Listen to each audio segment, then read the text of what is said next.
breaking news coming out of.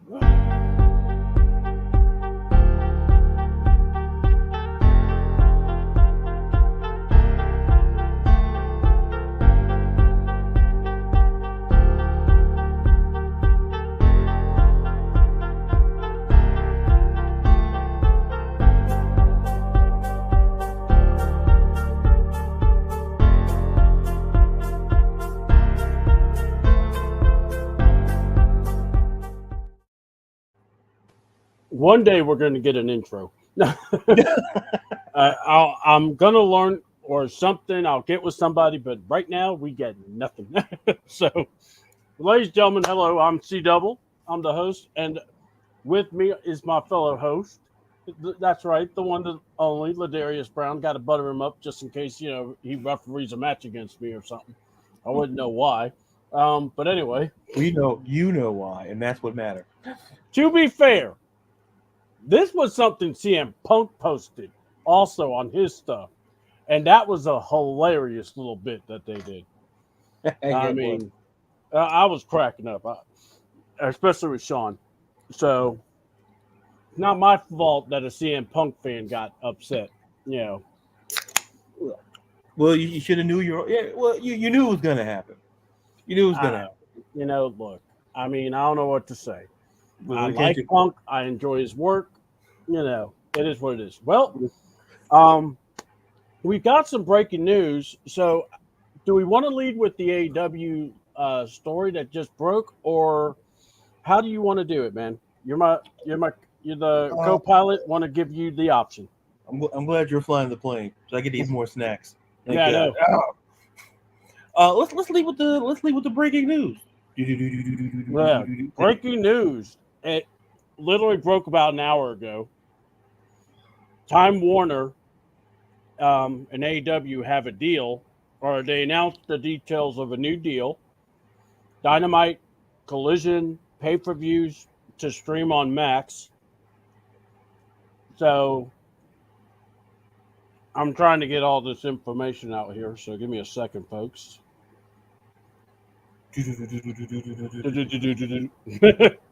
All right, here we go. So, it's been official. They got the deal done, and Time Warner. And by the way, I'm using Cage, or what was it? Yeah, Cage side seats to read this. So, big ups to them. AEW now is officially shift from debating Tony Khan's wrestling promotion can get a new deal. They are, and it's about debating if it's good or a bad deal now. But the announcement, Tony Khan basically has been teasing an announcement today. As you know, this is the 5th year anniversary for the show, Dynamite. So they're celebrating 5 years. We're going to talk about the card. Definitely a lot of a lot of dream matches scenarios tonight. So we'll talk about it. And let's see the announcement. So the 5-year anniversary. So AEW and WBD, which is Warner Brothers. I wish these ads would stop popping up as I'm reading. Have promotional materials and about their agreement for this afternoon. Sean Ross Sapp also had some scuttlebutt and about streaming components to the new deal and the future of the AEW 3 weekly shows. We can now steal a page from, whoever this is, and Sapp reporting is correct. The announcement covers at Dynamite and Collision and the pay-per-views with no mention of Rampage earlier. The deal was said that Friday's series would go away with a new contract or something else. There's nothing to refute that. But the 2 shows are basically going to stay on the current networks. So Dynamite's staying on TBS. Collision is going to TNT, or still staying on TNT.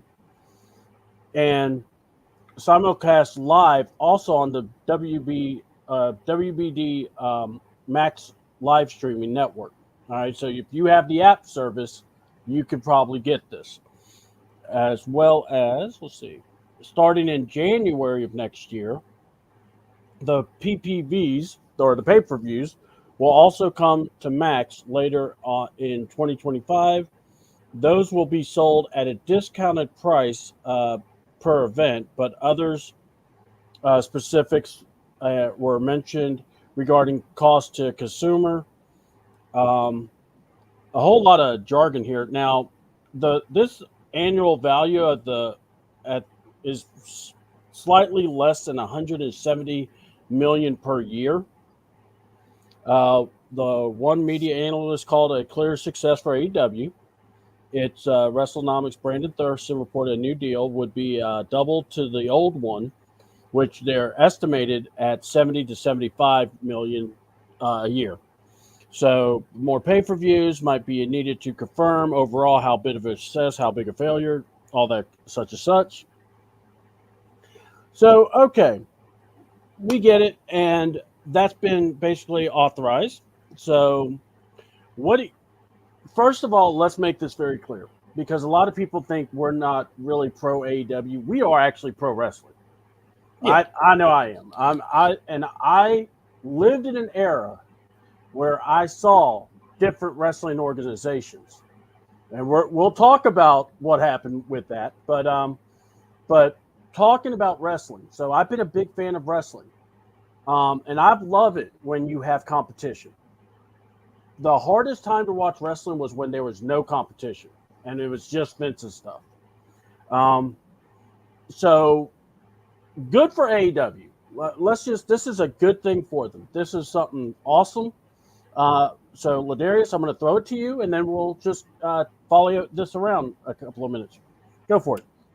I think the biggest takeaway is that we're starting to see the direction where not just AEW, but we're seeing with WWE, we're seeing with a lot of these promotions that listen, they're going streaming, the streaming route, which I think makes it important because of your audience, because you do have a generation of fans who are acquiescent to Netflix and Max and other different streaming programs. So now putting your product in different places is ideal. And for AEW, I'm not going to say it's not here to compare, contrast deals or anything of that nature, but it goes to the fact that they've entered this world, and now they're going to streaming, and now they have the deal.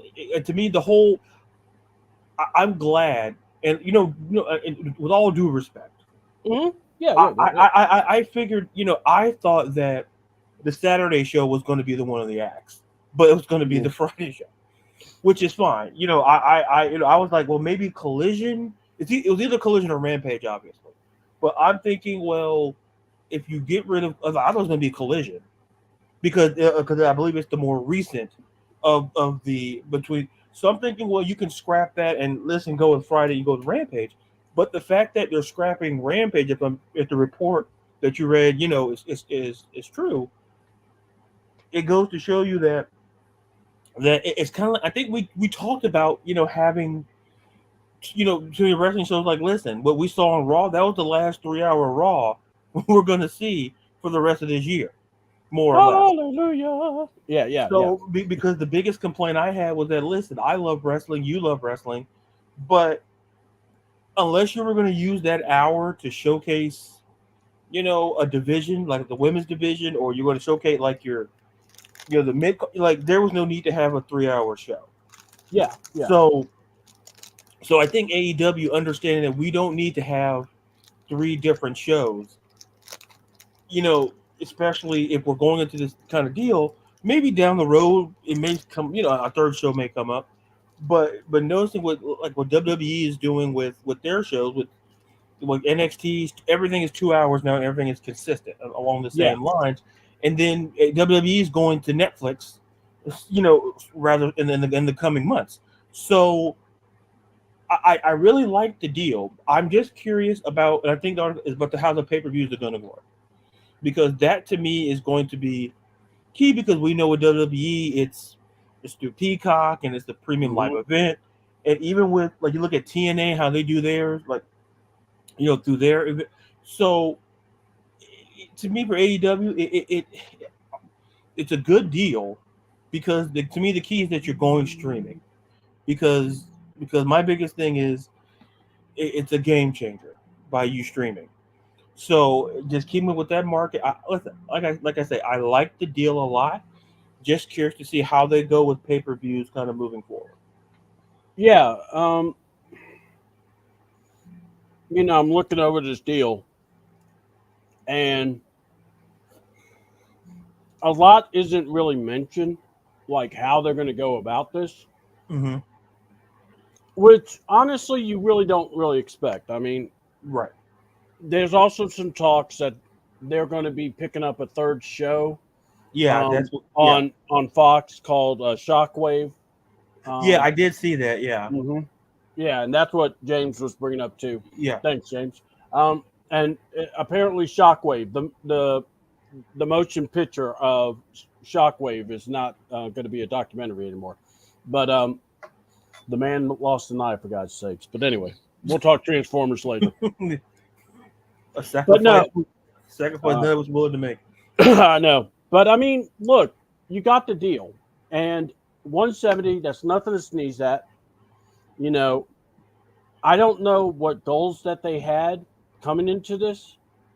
I think whenever you have a new promotion, you always want to make sure that you are, in the green. Hmm.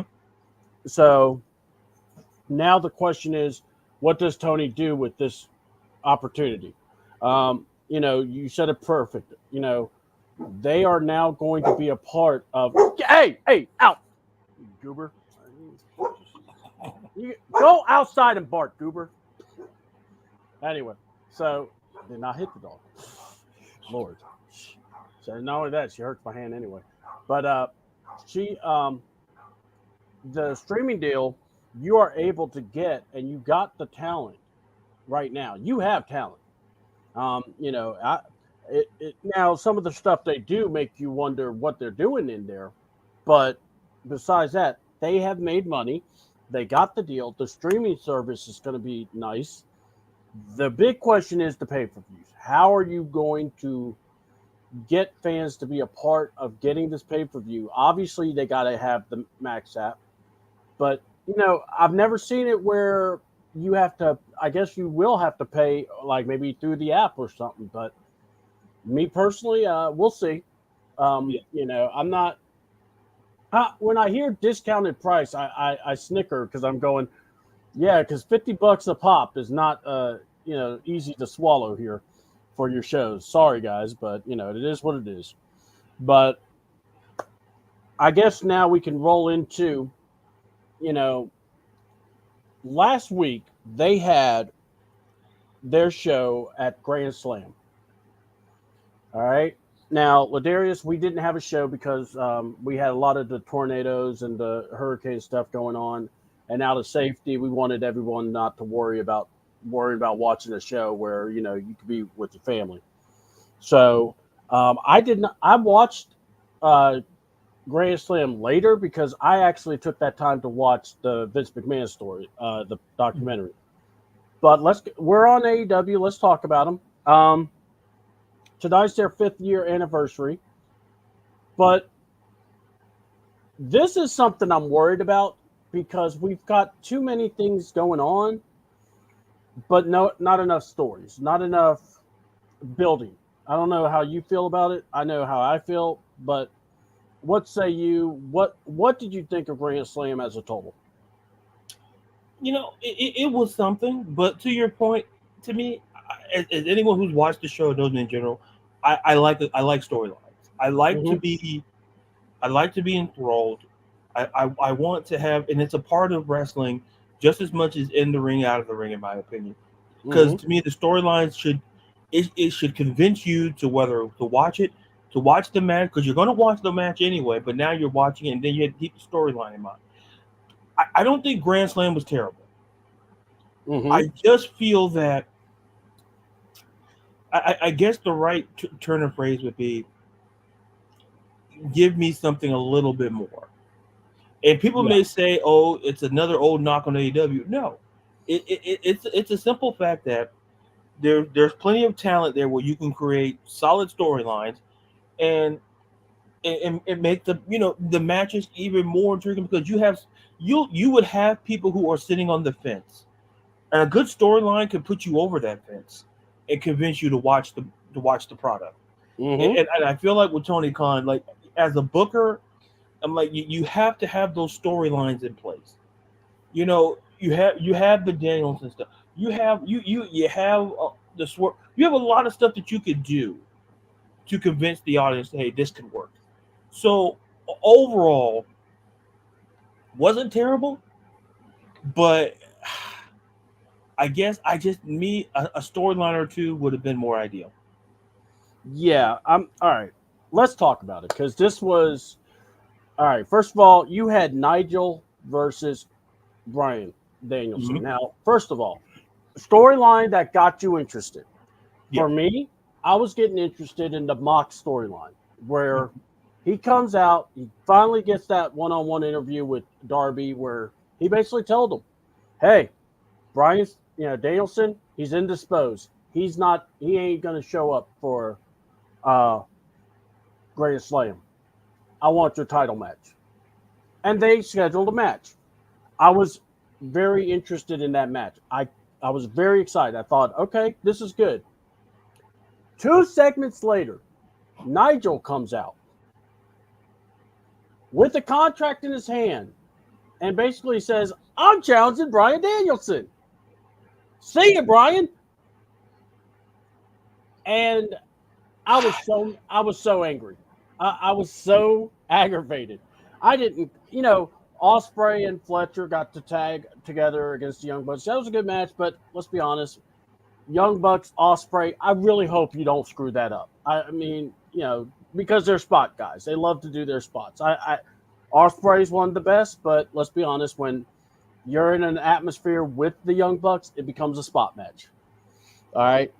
Kyle Fletcher's got some young talent. He looks like he could do it. He could be well.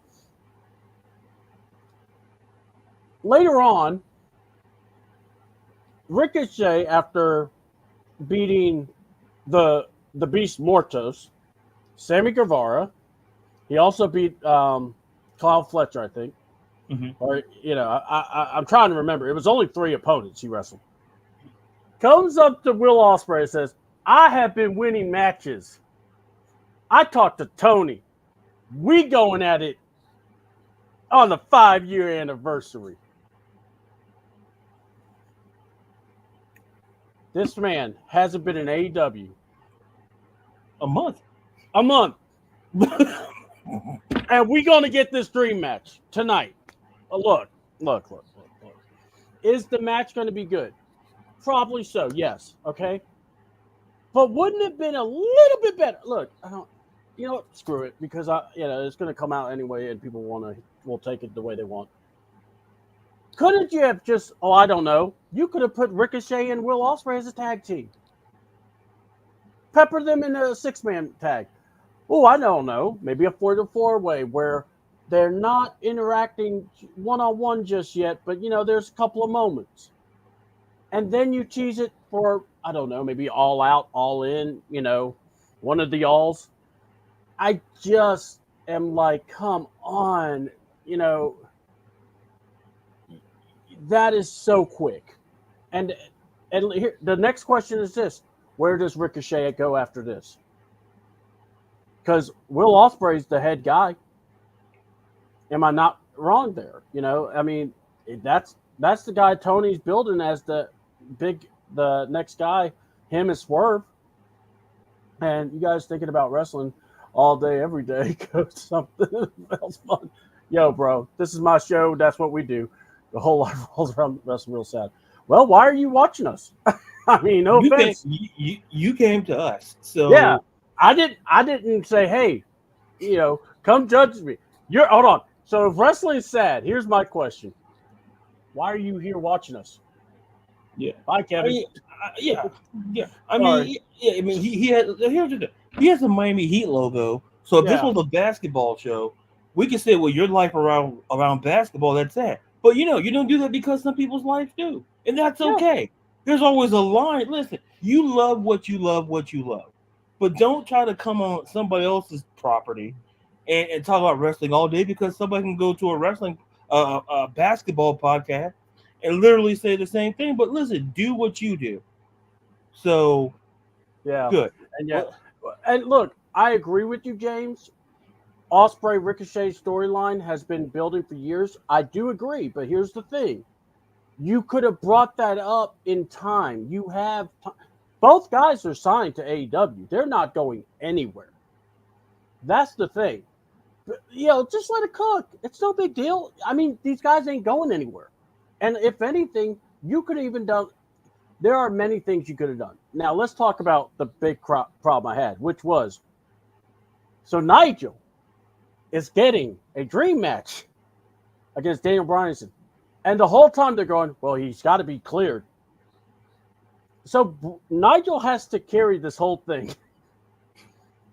We had no stuff and everything, and I just am like this, man. When you watched the whole, promo battle, or not even promos, like when they're even reviewing the show, it just made me laugh because I went, they're trying to tell you this match means something, but the problem is without the other guy, you can't have what it means, And then Brian, like I said, man got strangled, folks. He got a flag over his head. They tried to murder the man. But hey, I got to get this match in against Nigel first. And by the way, the match was good. I mean, I'm not going to crap on the match. The match was good. You could tell Nigel not being in the ring for so long, but hey, it's kind of price to pay. He starts wrestling, you can see where he goes. But man, match was good. I mean, I loved hearing Nigel saying thank you, where people thought he said the other word, but no did he. But what did you think there, LaDarius, about that match?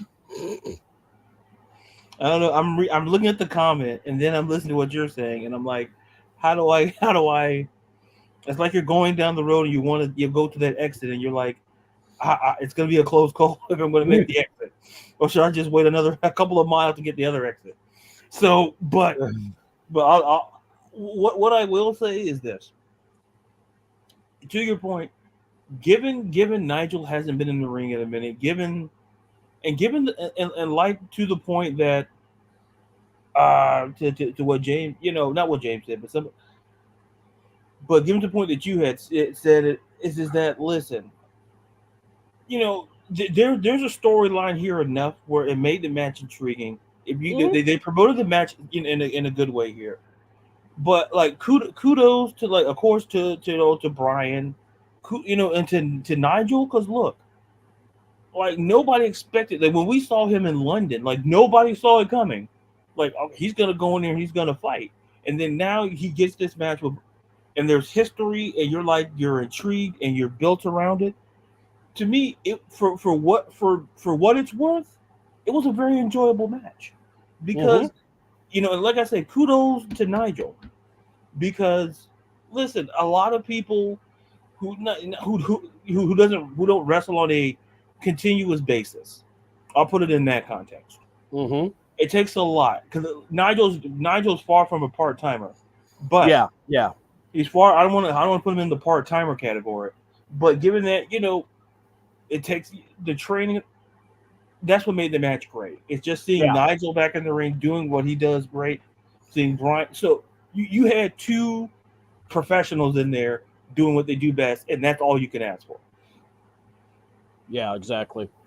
And I just got to say, the match itself was good, and then they had Christian Cage walk out, and Kip Sabian snuck up behind him to grab the pen. Now, okay, yeah, I'm going to nitpick too, because I saw it, I laughed, and then I went, wait a minute, this man's got a contract for a world title match.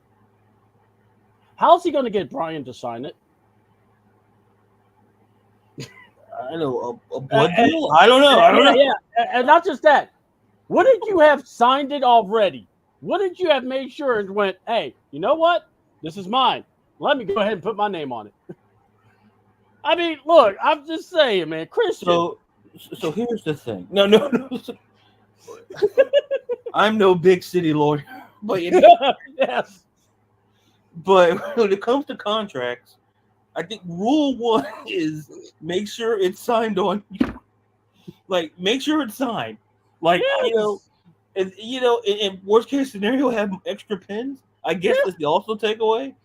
I guess Kip needed that pin for whatever reason. He So must have needed it bad. it's like how are you? Because here's the thing. I was like, where do you go? Like, first of all, This is a great conversation because this is just one of those things as a wrestling fan irks the hell out of us. like, how do you when you do? Look, it's bad enough when you do contract signings, and WWE's kind of guilty of this too. Yes. It's like, okay, I have the like, did you sign it? Like, you're like, oh, here, you signed. No, you should already have it signed. Yes. Why is it that? Oh, but like, look. All I'm going to say is this: if you're ever signing a contract in your life, folks, make sure it's signed, and then don't have to worry about thinking I'm going to get the other person to sign it. I kind of feel like that's like, don't. I'll put it this way: don't go to McDonald's expecting a Whopper. That's all I'm going to say. That's all I'm going to say. Like, oh, you got it. Yeah. Can I get that flame broil? You didn't see the arches when you came by? You did look. You didn't see that clown out there? Like, no, we're not talking about you as the clown. We're talking about the actual clown we got representing as our mascot. Although you could have looked and went, well, if the shoe fits. If the nose fits, it fits. So, all right, this was the next thing was actually really cool. Roddy versus Hook for the FTW Championship. Look, I have been a fan of Taz. I'm a fan of Hook. I hate the FTW title because it's technically not acknowledged, but yet I like that sometimes you can use it. But my thing is this: when you use it more than your other titles, it becomes a problem. But what a match! Hook had got respect from Roddy and the crew, as well as he got with Tony, and he said all good things come to an end. So on the behalf of the family, I'd like to thank each and every wrestler who has competed for the championship right here. And thanks to everyone who supported the FTW championship. But basically, they retired the FTW title, and he handed it to Taz, which is good. So Hook, come on down to NXT. They're on Tuesday nights. And hey, Silver and Black, man, you could work with that too. And I tell you, but no, for real, I thought that was a really cool gesture. Something, you don't get to see stuff like that. But what did you think about that match, man? No, Jesus. Here's the thing. It happens, I know. When you watch Hook when you watch Hook, you see a star, and he's going to be a star. And listen, if Tony, if you're looking for guys to build around young talent, like, that's your guy. He's right there. He's right there. He's right there. Like, you don't have to try to get older stars and pull them over. It's right. Yeah, it's right. Like, it's right there. Like, it's like, you are Hitch. Yeah, it's like if you and it's amazing. But to me, as far as the match goes, look, Roddy handled himself in the ring. I think what made this match even more intriguing is that, to me, was the respect at the end. Yeah. Was because of the fact that everybody recognized how great they are. And it wasn't like a pat in the back, but it's recognizing just how good we know Roddy is, and more importantly, just reconfirmed how good Hook is. And then retiring that belt. And listen, the belt wasn't terrible, but the concept of the belt was terrible. Meaning that it's like, I'm the FTW champion. What does that mean? Like, it didn't really carry anything as their their international title or their whatever other titles they have in there. Too many to name, but it was a nice gesture at the end, and then kind of having Taz there. It was a good match for what we got, and like I said, I hope we start to see Hook kind of get that little push at some point. You know that the FTW titles out of the picture now. You start seeing him challenging a little bit more, getting pushed more in the company. Yeah, I mean, if anyone deserves a put, look, I love Hook, and here's the thing: I wouldn't mind seeing Hook teaming up with Samoa Joe in a tag team. I mean, and help rebuild that tag team division. Yeah. Um, I really do. And all right, so look, probably the best match of the night was the Young Bucks versus Kyle and Will Ospreay, Kyle Fletcher and Will Ospreay. And yes, the Bucks won, but it's funny. Everybody was talking about how, or the announcer said that Don Callis distracted the team. But honestly, and this is where I like when you give me a little bit of story because then I can, it's just something to make me look at. Yeah. But it makes it where, okay, I didn't waste my time watching this because this isn't what's next. But Ospreay stopped Fletcher from using the screwdriver. And then that cost them, and then they lost the match. BTE trigger, Fletcher loses. Or, Fletcher got pinned. Yeah, you ain't pinning Ospreay. Sorry, people. So, again, that just makes me go, all right, I got to go here. When you watch one Ricochet match, you've seen them all. And I hate to say it because that's how I feel right now. We have not seen Ricochet really come out of anything. So I'm intrigued by this match, but I would be even more intrigued, let's just say, if they decided to do something like, I don't know, something in the regard of maybe he joins the Callis family because that would be really good for him. And then two, a heel Ricochet versus a face Ospreay, things can, bubble in at, they could be ticked at Ospreay for costing them the tag titles because this was a favor for, Don wanted. So it wasn't, not just Kyle. So I like the opportunity, but I don't know if Tony's really going to execute that. You know what I'm saying? We had Renee talked to the Orange Cassidy and the crew, and Rocky Romero wants to be a part of them. Big whoop. Prince Nana. Sorry, I'm not. Look, I'm not really excited about Orange Cassidy, the crew. I mean, look, Mark Briscoe, I love. Get him away from that. But that's it. Kyle is now a joke. Kyle O'Reilly. And then Orange Cassidy, I'm sorry. I used to like him, but it's just, look, I make fun of it, but Orange Cassidy it's Tony's Brock. If you put him in a match, he's going to win. It's just, it's just the way it is. One day what we should do is make him in the video game and have him come out like Brock Lesnar. But anyway, so Prince Nana comes off, talks about Swerve and how the fans love him. We finally get MVP showing up, man. And he interrupted and talking about how Swerve is a dangerous man. But, I love the line of he saw Swerve, lost the title, lost the childhood home. So why the man that beat Swerve is walking around smiling? Why is the man not buried that burnt, Swerve's house, and everything? And he says that's a failure on the management. He says, and basically picks at the fact that, all Nana's doing is wanting to do his little dance. It's a great dance. Look, though, if let's talk about it, though. My childhood home did get burned down. I lost my title, but you want to be on camera dancing. Dude, we got to have a talk. There's got to be a little, we got to have, a conversation. So, by the way, Jack Perry, I guess, he's got the Lex Express.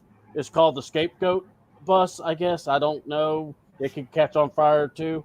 But anyway, got an open challenge. Hint, hint. It was Minoru Suzuki. Whoa. And then we had. Now I sound like Eric Bischoff when I was giving results away. Yes. That was hilarious. Anyway, You stay right here. You didn't got to. yeah, you gotta The one watch it on Saturday. Come on, The you know one you gotta guy watch that super football. kicked the big guy, and now you can stay right here with us. He kicked them. All right, we'll stay, Eric. All right, yeah, we'll stay. I mean, you didn't have to do all that, Eric, but okay, golly. I mean, I'm so glad you told me that. I wouldn't have known what to do with myself. All right. Yeah. I guess I'll watch these little, cruiserweight guys, jump around in the ring. Fine. Right. Yeah. I'll use this. All right. Yeah. All right. That's real pushy. Yeah. Yeah, I know. The Glamour, Mariah May versus, oh God, I gotta say this name, Yuka Kakasaki. Look. This girl didn't stand a chance with Mariah, and I was so glad she won the match because I was like, okay, are we gonna see Mina, or are we gonna see Willow or somebody? We saw Willow, which, by the way, AEW, don't be stupid. If you're going to push Willow, push her to the moon. I want to see that woman with the belt. She is so good for AEW. It's not even funny. I think she's more of the future than any of the other people on their roster right now. Yeah, 1,000% agree. Yeah. All right. And then Mina. God bless you. Thank you. I don't care that you did hit Willow or if Mariah took her out. I don't care. I just want to thank you for bringing Mina back. So thank you. Because you know what? When Mina's back, we all win. In the Let's Remember the Tie match, Darby Allin, world title shot on the line because Darby's a dumb babyface versus Jon Moxley. By the way, man, this is so great. He tells Darby, you're never going to be the champ. You might as well just give it to me. And he goes, nah, I'm going to fight you for it. Okay, I can do that. It's like, Darby, it's like this, folks. And this is where I got to say it, because I've been a wrestling fan. How much I've been a wrestling fan? Sting used to be the dumb baby face. Well, Sting, you mentored Darby, you now pass that on to him. Because Darby went full dumb baby face mode. Sting's watching at home like, that's my boy. Yeah, he's like, oh, you're not going to be in the title match? You'll get another one. Don't worry. Don't worry. You're Darby. You're a star. You're going to be great. Yeah, just keep losing. And by the way, the match was crazy, like you expect. Look, Darby might want to talk to Io because Io did a suicide dive that I thought was crazy, and all I could think was Darby's watching it going, she's stealing my crap. So, yeah, every time I see Darby do that suicide dive, man, it scares the heck out of me. And the fans chanting, you can't kill him. That was hilarious. Here's the thing. Moxley, Darby, good match.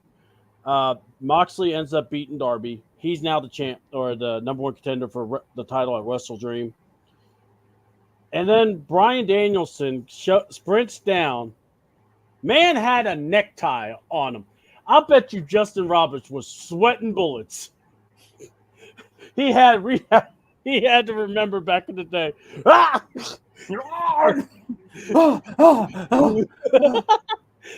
And I loved it that he's choking him out, but everybody is like the BBC till they change their name, BCC. Yeah, they got it. Look, and I'm telling you right now, that name needs to go. I'm tired of hearing Blackpool Combat Club because I'm going, they're not that anymore. They don't need to be that.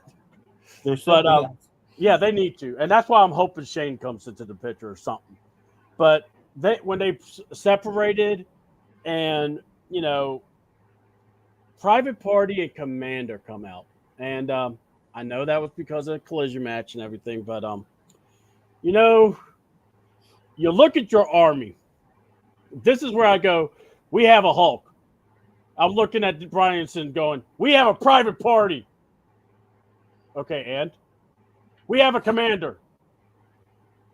Guys, take a few days off. This is going to be the easiest work we ever had.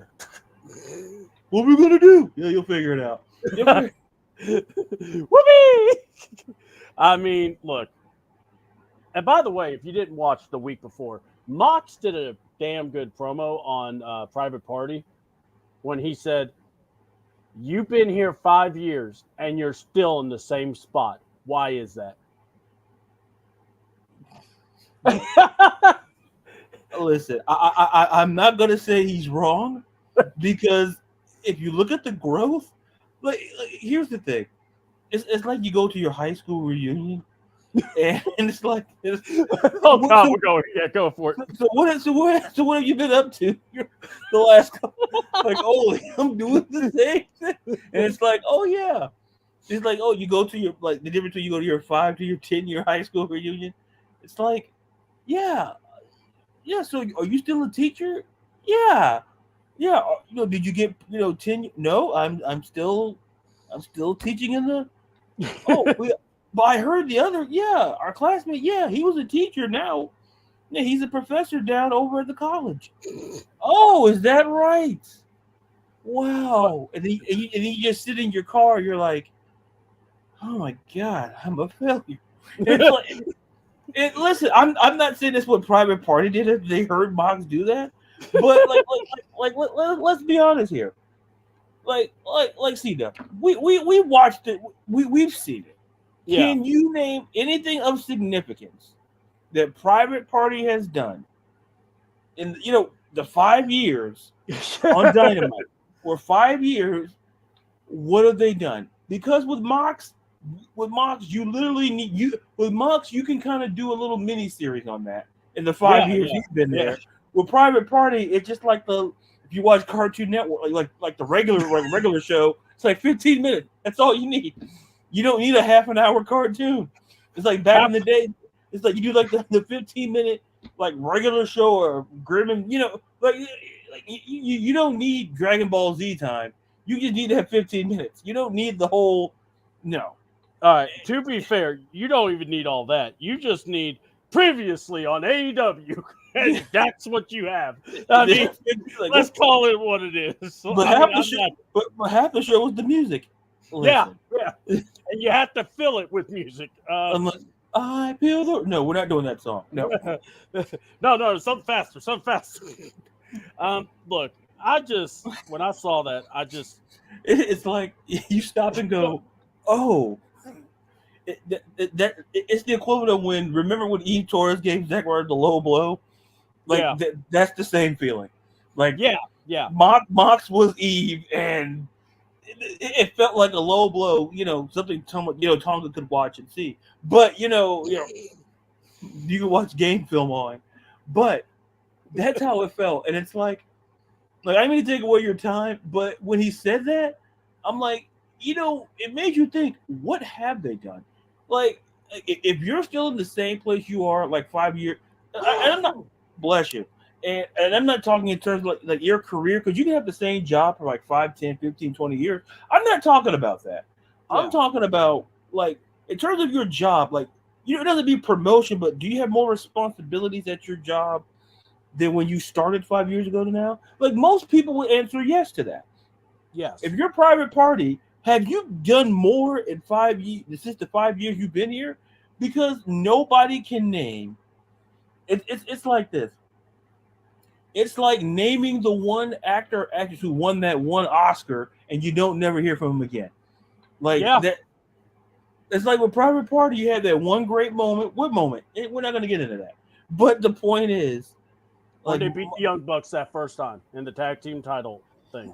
and then after that, it's kind of like Mox has a point. It's it's like he didn't have to do it like that. I'm like, Mox, you didn't have to do that. Like that was all you. Like that wasn't no script. You just you knew what you were doing, Mox. You knew what you were doing, Mike. Folks, that's what we call in the business the Thanos snap. He took their Yeah. assistance away. All right. So look, let's talk about this because Tony Khan, this is his card for AEW 5. Yeah, there's going to be a big old number 5 there. All right. Yep. All right. Ricochet versus Will Ospreay after his mighty win streak of 3 weeks, 3 matches. So 3-0 versus Will Ospreay for the international title. I guess Tony thinks he's worthy. Apparently, Dr. Britt Baker is allowed to wrestle. So she's going to wrestle. Wait for it. Serena Deeb. Nope, not Mercedes. Nope, not Mercedes Moné, the richest woman in the wrestling business. No, not Mariah. No, Serena Deeb, folks. Yeah. Well, it could have been Saraya, but you know. All right, I got another one for you. We got the battle of the Yosemite Sams. We got Adam Hangman Page with his crazy mustache versus Juice Robinson and his I like to pinch your booty. I'll tell you what, man. Pat Patterson wants to talk to you if he was. Jesus! Come on. Hey, he's rock hard. Anyway, the estate of Pat Patterson would like to. Yeah, I would like to talk to the estate of Pat Patterson, but guarantee they're not going to call back. Listen, from what I was told, Pat Patterson was a good man. Yeah. Hold on. Created the Royal Rumble. Yes, we heard. Yeah. And Tony and what was it? Tony Atlas told us more about Pat Patterson and his laying the hands on things. Yeah. All I gotta say is that I know we're gonna talk about it, but listen, I don't know why when he said the word pecker, I started laughing, but I did. I'm like, you're like Tony. You're a grunt, and you said the word pecker. And I'm not trying to mitigate what happened to him. Like, I know. Like, I'm not trying to mitigate what happened. That's a serious thing. But he grabbed my pecker. But there's too many words in a thesaurus that you literally chose the least popular word to describe what you're doing. Like you could have said tallywhacker. You could have said the last name of The Rock. You could have said anything. Yeah. You could have used an anatomical term. It's fine. It's medicine. It's science. It's fine. But you chose the last name of Woody Wood. That's where you went. Great. All I got to say is this. I love Tony Atlas. This man is a treasure. You must protect him at all costs. He is what our truth is to wrestling. I think that's where they got the training from. Yeah, probably. I was taking care before. I'm like, Tony, shut up. I was abusing women too, man. We all did. It was like we all treated like chattel. Like, Tony, you know this is being filmed, right? You know this is not kayfabe. What are you doing? My God, this is not a promo. This is. You realize you're going to use this at some point to be on a documentary. You knew this. You knew this. Like, we treated women like property. I'm like, what are you saying? What I love about Tony, he's been on so many documentaries, and it's like you think, oh man, he knows how to answer these questions, and he does. He's just going to tell you, and I love it. Well, what did you tell? Did you tell Vince? You know nothing of the. I'm like, okay, all right. You know nothing about that. Oh, tell who the second man of command. You mean that he grabbed my? I mean, I love it. He grabbed my pecker. He grabbed your bird? No, that's what people. And the people in the back are just going. Did he just say that? People and the other guy's going to record it. Keep recording. Just keep. We can edit this out right now. We're keeping it in. But this is it. This is gold. Yeah. But yeah. Jesus. Yes. So we apologize to fans of Woody Woodpecker for those. The fans, the foundation of Woody Woodpeckers would like to talk to us. To the Pecker Foundation, we apologize. You said it, not me. All right, so it's for birds, CW. You know, hey, it is for the birds. If you go there for non-bird reasons, then the police will escort you off the property. All right, and the main event. I'm assuming this is the main event. I will be stunned if this is the first match. Daniel Bryanson versus Okada, or as someone would call him, O'Cody. But We will see. We already know that Carter's going to call him bitch because he has to. That's in his contract. Yeah. But I'm going to say it just twice this week. All right. yeah, All right. I gotta say it in an interview. Then I gotta say it to your face. Okay, yeah, no problem, no problem. That's fair. I look forward to it. I swear there are some times I want to go. Do they even have a meeting? But anyway, so Where's that's Mercedes? Where's Mercedes? Like, no, we're not doing that again. no. We're not. No Mercedes. Hold on. No, we don't want to put her with a mic. Stop it. But Don't do it. Don't do it. So all right. So that's your card that we're looking at. Like, is those four matches probably will be more because God knows Tony. They're going to probably tell the announcement. But here's the thing. We've already got a match for Wrestle Dream, and it's going to be Mox versus Brian. I don't know anything else yet, unless you saw anything. I haven't. no, And that's the only thing I saw, more or less. Yeah. So what are you thinking about with this whole thing? And do we think Shane's involved somehow? I would not be shocked that at some point we see Shane McMahon, because look, and we talked about this, with Jerry, who's not here today. We love you, Jerry. Yeah, we love Jerry. And Jerry kind of mentioned this, where Shane in a GM mode, I'm fine with that. Yeah. I just want Shane in the ring whatsoever, for multiple reasons. First of all, it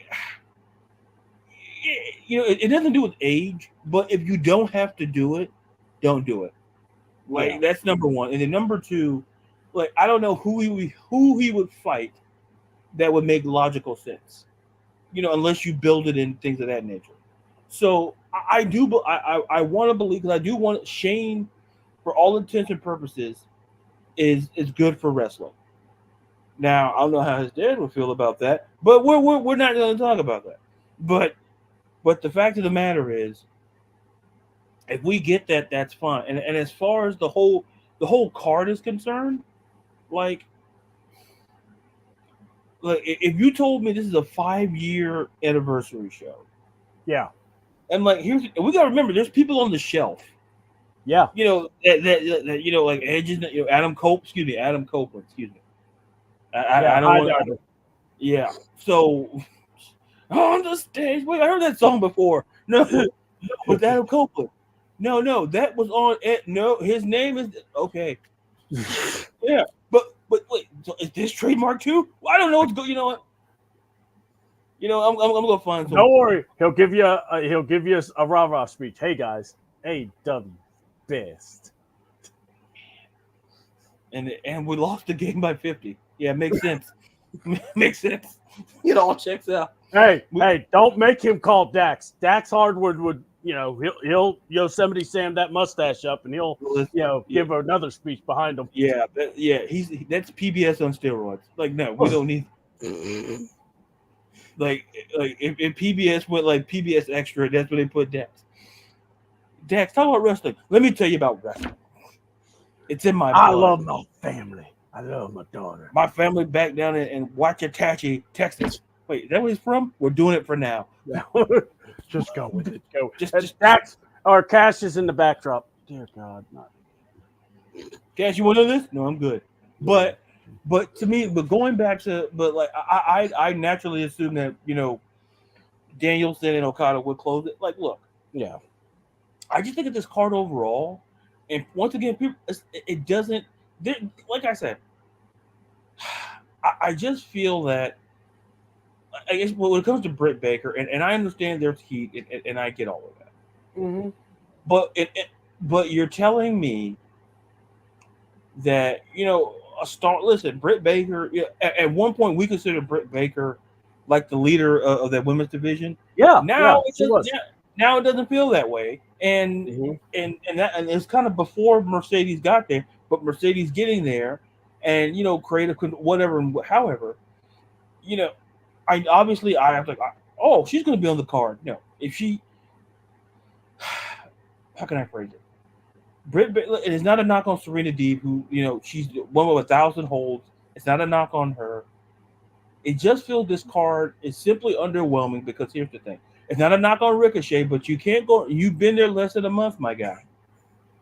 Like if you're showing up talking about, oh, I talked to Tony. Like first of all, his football team hasn't won a football game all season. I think booking this is kind of the least of his problems. But like this, listen, just like listen, just like Tony Khan, listen, Tony had a lead, but all of a sudden, just like Ricochet, he blew it. And listen, you don't talk to a guy who listen. You would think Tony Khan, like he's managing a losing football team, and he's trying to book Ricochet as, hey, you're a winner because you won three. That's three more wins than the Jacksonville Jaguars has all season. Okay, so maybe that Ricochet has had more wins in a month than the Jacksonville Jaguars. Okay, like, and let me tell you something. I went to one of those games, so I saw it firsthand. Like Rikishi did it for The Rock. I did it because I love football. Yes, yes. So The Rock football, he played football. Well, I'm going off track. Back on track. The point is this. To me, I'm obviously excited about Okada and Danielson, and I'm going to watch Ricochet and Ospreay. I just kind of wish that, like, I understand that what James was talking about earlier about the storyline being there for years. That to me would make me feel that you could hold off on this a little bit. Like I'm not saying you hold it off all the way until next, to the next All In or All Out. I'm not saying that. What I'm saying is that it's going to be a great match, but are you giving it up too early because now there's an expectation that I always say this: what's next? Yeah. Like, so after Osprey and Ricochet go at it, is it going to be like a best of series, or is it going to be like they go off in different directions? So overall, when I look at this card, I'm just kind of like I'm curious to see the direction of where it goes, especially Osprey and obviously Danielson and Okada is going to be a great match because, like I said, they know how to compete, so I'm not worried about that. It just sucks that like the one women's match you have, and once again, I am not sitting here knocking Britt Baker, nor am I knocking Serena Deeb. Yeah. But I look at this roster and I go, I want it to be a great match, and I know it's going to be a great match because you have two veteran, especially on Serena Deeb's end. But you can tell the absence of a lot of stars based on this lineup, and it's, once again, it's not a disrespect to anybody who's on this card, but like the star power maybe not there the way it was maybe when you started 5 years ago, or hell when you did it last year. So here's something funny. Think about this. So Bryan Danielson had to get clearance to wrestle Nigel, right? Mm-hmm. Everybody but Will Ospreay hasn't wrestled last week. So Will Ospreay and the guy that almost got murdered then had to wrestle Nigel, but he's going to wrestle Okada. And then you see what I'm saying? It's like, at that point, you kind of look at it and you're just going, what are you doing? Because now, and here's an interesting thing. Okada is with the Elite. Mm-hmm. He's not going against like Cesaro or Pac or, Marina Shafir, because I would say Yuta, but he's worthless. But anyway, and then because he's too busy crying in the corner. And then you got Mox. I would rather see, what was it? And Ron, I'm sorry, I'll holler at you later. I'm in the middle of a podcast, brother. Ron just tried to call me. It was funny. But yeah, so are the Elite involved in somehow? Because here's what I'm going to say.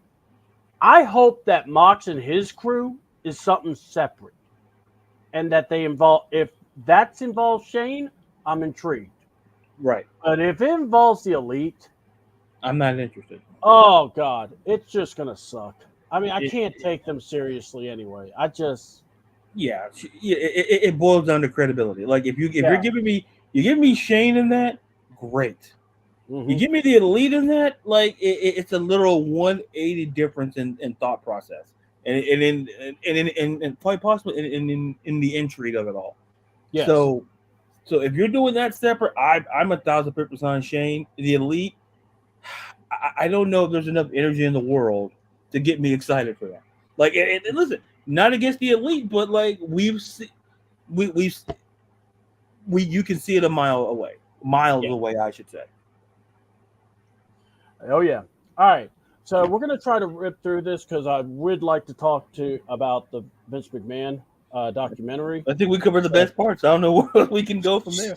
I know, man. We did talk about Tony Atlas, folks. If you don't watch the Vince McMahon for anything else, the documentary. But first of all, what the hell is he wearing? Was that business casual?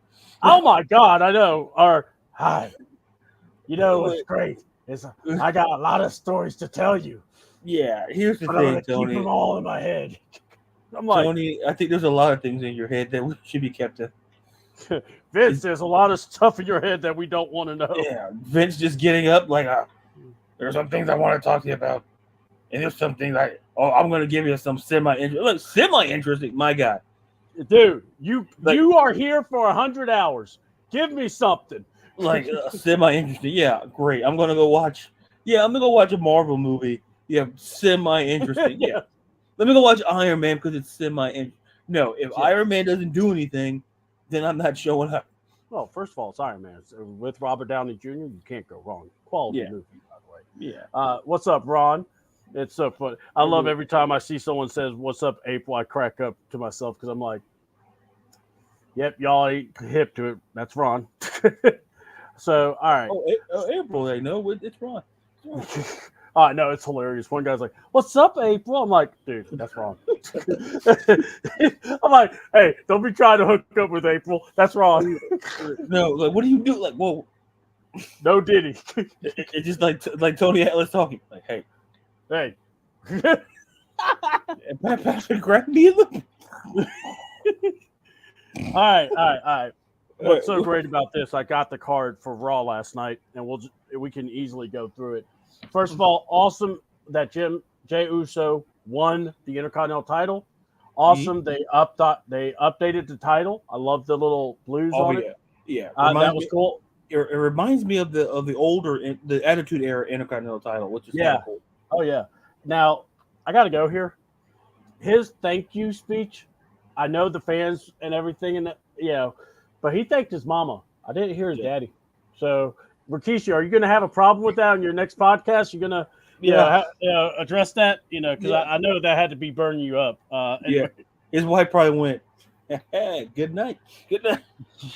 And that's why he's my son. I was there for him. You sure about that? You sure about that? Yeah, you almost ended his career. Yeah, you basically told they're not using my... You call that man the White Devil.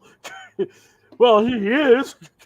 Like in your mind, hold on, but yet you were defending Vince. Really? And here's the thing, Rikishi, you did something for The Rock? What did The Rock ever do for you? Like that. We gotta talk about that, by the way. Anyway, we'll be right back. Yeah, we'll be right back. Yeah. So, all right. So Uso, thanking everybody. Braun Breaker comes out, kind of teases the face turn. So I'm hoping this is where we're going. Probably it is after what you found out about Dragunov too. Yeah. And dogs are barking over in where they were. So that is awesome. Rey Mysterio versus Xavier Woods.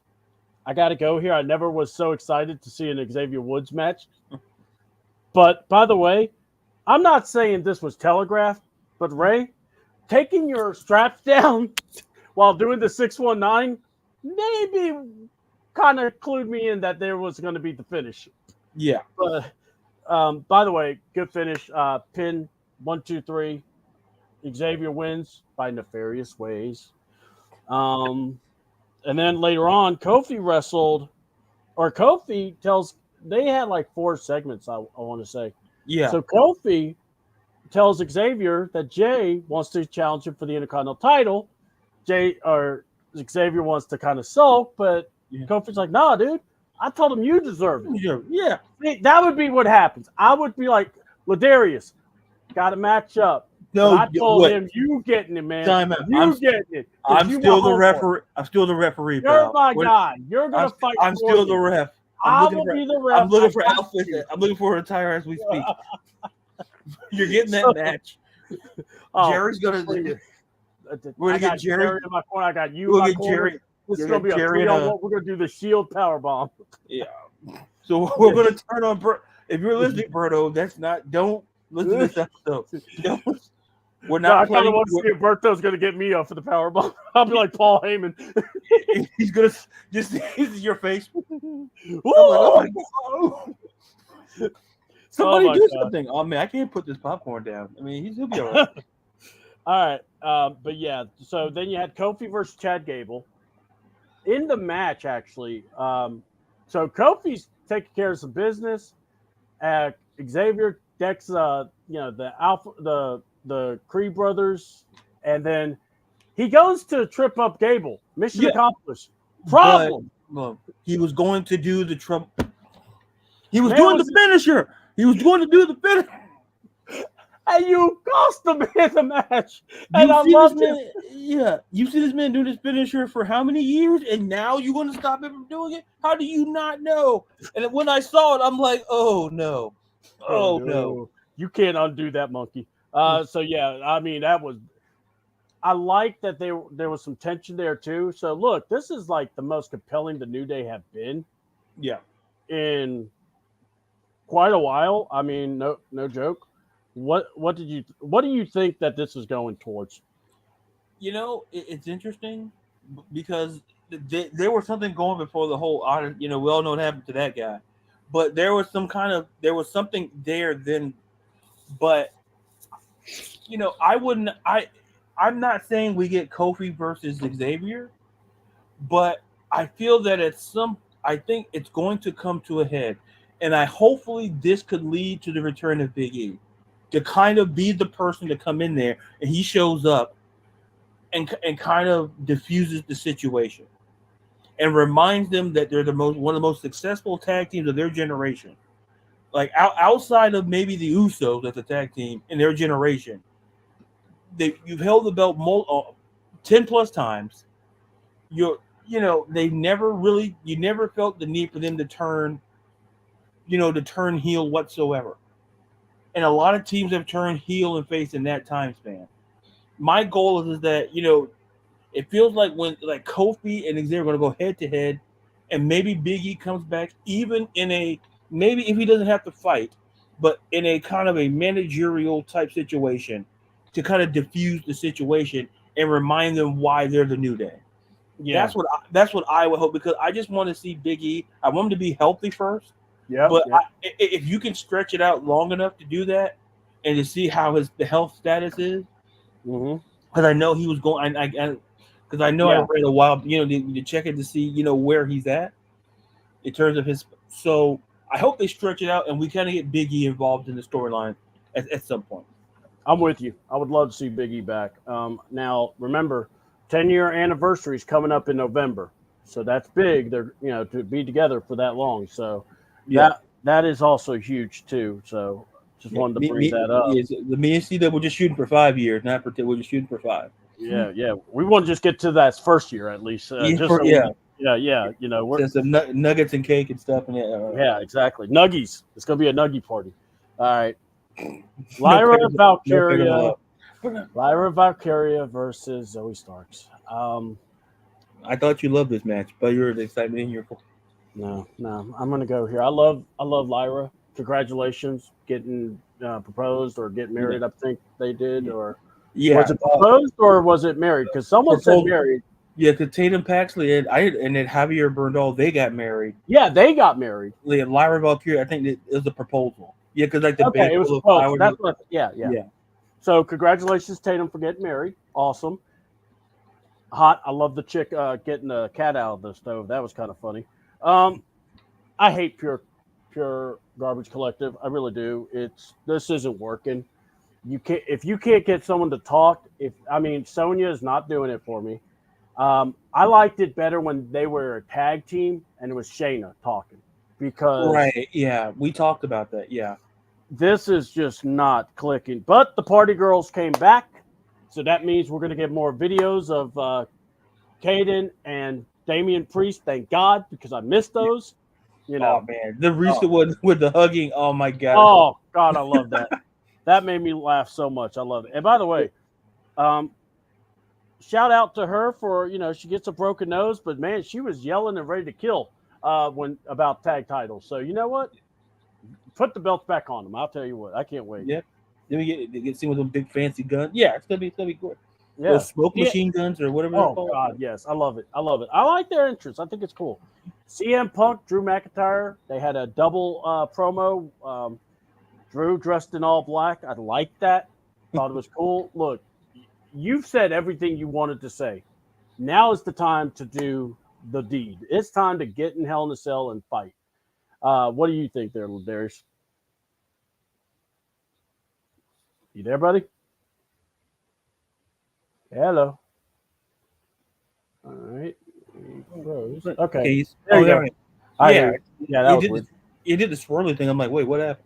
And it was like, wait a minute, but I think sometimes less is more, and that's what I kind of got from Drew. I think the time for words is over. And listen, CM Punk and Hell in a Cell. Listen, we don't have to go into the history of that, but what I will say is that we're going to get a match. It's no different than the match that we've seen previously, or it's going to be intense. It's going to be personal, and now how it plays out is going to be interesting because like I said, to me, I can't really say who needs it more because quite frankly, I'm okay with either one winning at this point. It's just a matter of it. This is how you stretch a storyline, and you put the right matches in place to make it intriguing. And then what we saw in Raw was just like Drew was done. CM Punk said a few words, and then they're going. To me, like I said, less is more, and that's what we kind of got, in my opinion, compared to other interactions that they've had in the past. So it makes me even more excited to watch the match on Saturday. Yep. And you know who else is excited? R-Truth. He came back. Boy, did this? Roman was you're gonna break my heart. Just keep going. Keep going. I know. Keep going. Don't worry. We had LWO versus the Judgment Day part 1,000. But that's all right. Like Police Academy movie. You should have stopped it. You should have stopped at 3 or 4. Like we didn't need 7. Technically, you could have stopped at Police Academy. Citizens on Patrol. Yeah, whatever the last one Steve Gutenberg was in. Yeah, I was gonna say. Yeah. Oh, we have Michael. We have the voice guy. Yeah, the voice guy is great, but he ain't carrying me for an hour and a half. Yeah. And then you go to Moscow in the 80s? Okay, cool. It's not like we weren't involved in a Cold War or anything. Yeah, Reagan really loved that movie. Yeah. Eating his jelly beans with Nancy. This movie's gonna be great, Nancy. I need someone to explain to me why on earth would someone spend about $6 on toilet paper with Dominic Mysterio's face on it, saying "Dirty Dom"? Listen, you got some people. Listen, you got people out there who they got some weird things going on up here, and that's okay. If a certain person was there, I would understand that product being there. But now he's gone. So I'm really surprised the company said, let's make sure if you want to take a dump on somebody, you could crap on Dom. It's like, I tell you. That was weird. But then they brought the shark cage. Rhea brought it out, saying that he's afraid of closed spaces. Priest comes out because, why not? Get beat down by the Judgment Day. And honestly, here's what I got to say when I think of these two. I cannot wait for the match to happen so we can actually have something to talk about. I think Rhea's losing, and I think Priest may be losing too, because I think you got to keep this going. But you got to involve some new faces. You got, with Liv, I think you're going to see Raquel Rodriguez, I'm hoping. You took the words out of my mouth, because because I think you need something. honest to God, I was gonna say, like, if you bring in someone like a Raquel, you know, because I've said this many times. I was talking to a friend. This was a while back, and I said, and they asked, why wasn't Raquel working? Well on the. I said the problem is that go back to the formula they had at NXT. She was a great heel. Yeah, she was. She like she was just a great heel, and some people not saying that Raquel's going to be it was a terrible face. She was a solid face, in her run. And had the tag belts with Liv and all, but go back to what was successful, because we've seen that all you have to do is look at people's previous careers and see, in terms of previous work, and go, Raquel was a great heel in NXT, and Yeah, and I felt like a conversation between, and the thing is, Hunter knows this because he was there at the time. he's the That one that pushing her. exactly. So that's to me was the most puzzling is that well Hunter was there at that time with Sean, seeing and it was and pushed the change. So somebody like a Raquel in there would be an absolute game changer. And as far as I believe a part of me feels that the only if I had to say who would win, who had the better shot of winning, Rhea or Damien, I think Rhea would have the better shot because of the fact. Not saying she will, but I think she would have the better shot because with that particular feud, it's about the title, but it's more about Dom, which is why my guy is getting the treatment. He's not getting the Judy Bagwell on the forklift treatment, but he's getting the Mm-hmm. shark cage treatment. So that's what this is all about. Like Dom is a central role in this, and we could get the classic double switch and Dom go. I don't know. I'm writing too far ahead, No, but you're fine. You're fine, bro. but if anybody out of the two are projected to who I think could win, it's Rhea because the title's important. Do not get me wrong, but when you include someone like Dom into the picture, I think you can kind of get away with the title change because you can have them go at it. You can stretch this bad boy out for a while. Same thing with Damien and Finn. You can stretch it out, but I'm not saying be like the bloodline, but you kind of have to take the bloodline playbook and start adding new people. I Yeah, think that's the only way. I'm not saying add a billion, but add people who we haven't seen, or add people who you have on your roster, and make it work because you can do it. You can tie it together. That's why I say Raquel makes a lot of sense because of the relationship that she's had with in the history with Liv Morgan. yeah. So And so so to me, just like you brought it up, C-Dub, to me that would be a no-brainer. I don't know if they're going to pull it off at Bad Blood. I would like to kind of, if Raquel's 100% ready to go, I'd love to see her involved in this storyline. That's pretty much at the top of my list in that regard. well, I mean, look, that's been somebody I keep thinking about a lot. Because I think not just that. I remember their matchup where they went toe to toe on NXT, and it was a dang good match. Yeah, And Raquel won that match. So Rhea put her over. So I'm just saying that would be really good if we did that. Just yeah, prolong it a little bit. I mean, that's what I would do. yeah, Um, so we gotta address the elephant in the room. So AOP, the new tag team of AOP versus the Awesome Truth. Um, now, before y'all say that Miz turned heel, our Truth did come out and say that he thinks Miz just got confused because he used to be in the Judgment Day. So, before you start throwing stones, folks, you might want to take a page of our Truth. He's self-evaluated. But apparently Miz booted him in the face. Karrion Kross, who does a great Jesse Ventura impression. That won't be the last time you hear Jesse's name mentioned. Because of some snitch. But anyway, we'll talk about that, brother. Uh, but yeah, you got AOP finally won a match. They beat R-Truth, but the Miz is now a heel again. Well, I don't think so. I think he, like R-Truth said, he may have been confused yeah, with, yeah, he was a vital member of Judgment Day, yeah. So yeah, You know, and see the thing is,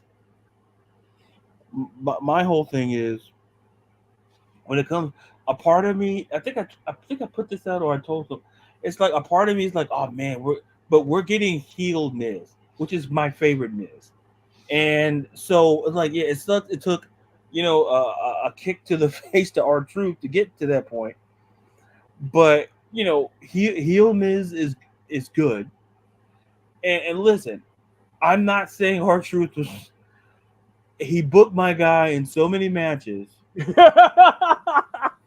And listen, and I get it. Like I he didn't understand. do him favors. Let's put it that way. Oh yeah, AOP. Like wait, you mean AOP? Yeah, AOP. And here's the thing, he let Liv Morgan con him into the tag team title match. Oh yeah, Liv came to me and said, "Yeah, we're gonna fight. Yeah, we're gonna fight JD and Finn." It's like, wait, what do you can't go around doing? And he did. He just booked the Miz in so many. And I understand the Miz. Hey, you want a night off, but if our truth is in that building, there's a good chance you're not going to have a night off. Let me tell you something. If MJF was in WWE, he would have killed uh, R-Truth because he is not working that schedule. Yeah, it doesn't work for me. He'd be like, "What are you doing? Why are you working so much?" No, I miss MJF, by the way, so I'll make that clear. All right, and then last Monsters Standing match. Now, personally, you have Abyss, or you have, the guy that was Abyss. You could at least try to maybe come up with maybe a Monsters Ball match. I would have been totally okay with. But either way, I know that's TNA thing, but this would have been appropriate. But of course, and by the way, we not only got to see Destruction, we got to see Air Strowman. Yeah. And by the way, Strowman, something's up with your knee. You need to get it checked because I'm worried about you because you were lumbering quite a bit. Yeah, But, and it came out that he was injured. So, yeah. so you weren't that far. You weren't the only one that saw it. Yeah. Oh, don't worry. A lot of people on X was showing it or Twitter. Yeah. Yeah, and it's like, my God. But yeah, so you just watch what happened there. So now the question becomes, what are we looking? Seth Rollins comes in, does the perfect stomp on the stairs right after they just destroyed the ring, by the way, which they did a good job of it. I'm not going to be like picky about it. I thought they did a very good job. Loved the front row destruction there. That was great. Yeah. Have some plans. Good job. Hey, are you okay? Are you fine? Yeah, my getting popcorn. No, I'm not okay. No. You get that one guy. This is my lucky day. I get to sit in the front row. All right, right behind the bellkeeper. Woohoo! Ah! It was at this moment he knew he put the wrong seats. The tears go down my eyes. How'd you get Elton John to come here? He owed me a favor. Yeah. So, what did you think about the last man standing match? Well, first of all, shout out to Elton John if you're watching. Yes. Now, we're all fans. Now, look, if you like high flying big men, if you like destruction, this was your match. And the destruction in the ring was kind of a callback to me. I believe I don't know, it was Big Show and Lesnar or Market or whatever back on SmackDown back in the day, where the whole ring just collapsed the way it did. I can't remember if it was Big Show or Lesnar or something like that. But it's got to be Big Show. I think Big Show and Lesnar did that too. Yeah, I remember the ref fly of the ring. I thought it was, to me as a kid, I thought it was funny. Adult me's like, oh man, his back is done. Older me's like, oh man, is he gonna be okay? Younger me didn't care because I'm in great shape. Older me's like, oh man, is he okay? But I think a big time takeaway is to me, and it can't be stated enough, like the work Joe Tessitore is doing and how he called this match. Oh, he did amazing. Because we talk about what makes Joe, because I listened to Joe Tessitore, because listen, this guy calls football. He calls college football games on Sunday, and my guys on Raw on Mondays. So when I hear him, when I heard he was first hired, I'm like, it's gonna be a great hire because he gets all in the intensity of when he calls these football games. and he brings that same energy to this, and you felt the energy. If you weren't watching, if you were like on radio, or Mhm. you were like in your car, like listening. I don't know if that's possible. I don't know if they can do that, but you just pure listening to Joe Tessitore just call that match, you are automatically hooked, and that's what made it even better. And just seeing, and then the fact that Bronson Reed put his hands on Adam Pierce, like, look, like Adam Pierce, like, listen, Adam, I know I still got a few in you, my guy. I believe in you, but we're talking about Bronson Reed. You have a family, like you have a 401k. You don't like there's life after this. So listen. I understand you gonna let no man put your hands on you. I get it. I get it. Been there. I get it. But I didn't listen. I understood the I ain't consequences. afraid of no man. You don't go around putting your hands on people, and then you see, and who else? And you see Braun on top of the rope. Like, if you didn't think like the Hulk could fly, you kind of saw it there with Braun. And but you know who didn't get hit? Adam Pierce. Yeah, yeah. He He's like, walked away like a pimp. He's like, yeah. No. hey, that's why I'm the GM. Yeah, yeah, yeah. You know who's Yeah. not the GM? Yeah, Them. yeah. Bischoff's son's not the GM. Whoa, Adam, you can't bring that up. You can't bring up Bischoff's son. You can't. He's like, but Go isn't to there? commercial. Go to No. commercial. And then no, and they cut to like Xavier Woods in the back. What, you got the camera off of it? He's that caterer. He's like, hey, what do you get? You hear him in the back. I'm about to make sweet love to the. What are you doing? I can't never get some privacy. For God's sakes, I'm trying to work on work. I'm trying to work on something else. Oh Are you my working on your God. pet? We'll be right back with Raw. Back to you, Joe Tess. Like, commercial. We'll be back in 90. Joe Tessitore and Wade Barrett are really good together. Yeah, They found a really good combo. like And if you're looking, because we gotta come to the realization that there has to be life after Michael Cole. yeah, there it And does. not saying that Michael Cole's quitting, tomorrow, the next 5 years or anything, but at some point there was a legitimate concern about an heir apparent. And if there was any sort of heir apparent you wanted to do, Joe Tessitore belongs in that conversation, because see, if you know, they tried to bring in guys from other sports Yeah, to make yeah, it work. They tried to bring in Jimmy Smith, who's an MMA guy. They yeah, tried to bring Adnan Burke, who covered like baseball and things like that. yeah. But We'll need another boat. yeah, so like we'll go with Joe Tessitore, and listen, he knew the product, which is always important, because Yes. I feel that, I'm not saying that the others didn't know, but if you don't know the product, then you're not going to have any success. And more importantly, and I give credit to Michael Cole, because he's in charge of that. And not And just that. Now, remember, Joe doesn't have to deal with Vince in his ears. exactly, and that's that's what I was going to say. Yeah, Now he, just because Michael Cole, it feels freer, and Michael Cole can actually do his job yeah, and actually help these announcers, because listen, he's in charge of all of it. yeah, In that regard too. And like you say, when the minute Vince got out of Michael Cole's ear, Michael Cole he's done great work, but he's done better work, because Vince is not screaming direction. You can't say this, you can't say that word. You let people. Triple H lets people do their job. What a concept! Like, let people do their job, and they're going to be great at it. And that's what Joe Tessitore. Joe Tessitore was born. He's a hell of an announcer. And like I say, I knew of him because I watched college football Saturdays. Unfortunately, he called a couple of Gator games, I wish he didn't call. It's not his fault. It's not his fault.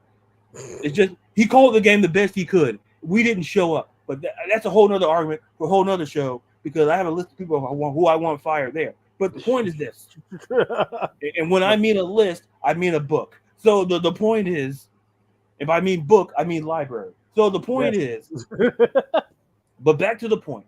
The point is this: everything about it was great because you had the right announce team on it. You had the right feeling, and like you say, the barricade thing was so perfect because Bronson Reed literally did a bajillion splashes on Braun and could have technically won the match already, but the referee was out there trying to quote unquote making sure the fans were okay. Yeah, And those it's like stupid fans. it's like those quote unquote fans. I didn't see a lick of popcorn there, but but but so that's like okay, these guys are plants. So the fact of the matter is, it made it even more interesting in that regard. So everything, like I said, everything about it was great. And Yeah. and it's in the ending where I see my guy Seth, like Seth was in Baltimore. He was at Sunday Night Football, and my guy catches the flight out and then just curve stomps Bronson Reed. I'm like, all listen, best 48 hours of his life. I mean, the So Bears won, so he was in a good mood. yeah. So and I put that as a comment. I said, oh, probably nobody gets it because I said when Seth loves football, we all love to see it. Yep. Today he loves I saw football. that. Yes, yes. Like he loves football, and I'm like, and I'm good for you, Seth. You deserve it. I love the last Monster Standing match. I love that they build it as such. We didn't talk about it, but so next week it's going to be Jey Uso versus Xavier Woods, and yep, we're going to have Gunther versus Sami Zayn for the World Heavyweight title. Now, I don't mind because we're getting this match, but I'm kind of going. We can't build it. We can't go a little farther. I mean, Yeah, it. Yeah, I'm. Like I said, look, it's going to be a good match again. This is how I feel. And look, this is I said about AEW. I'll say it with WWE.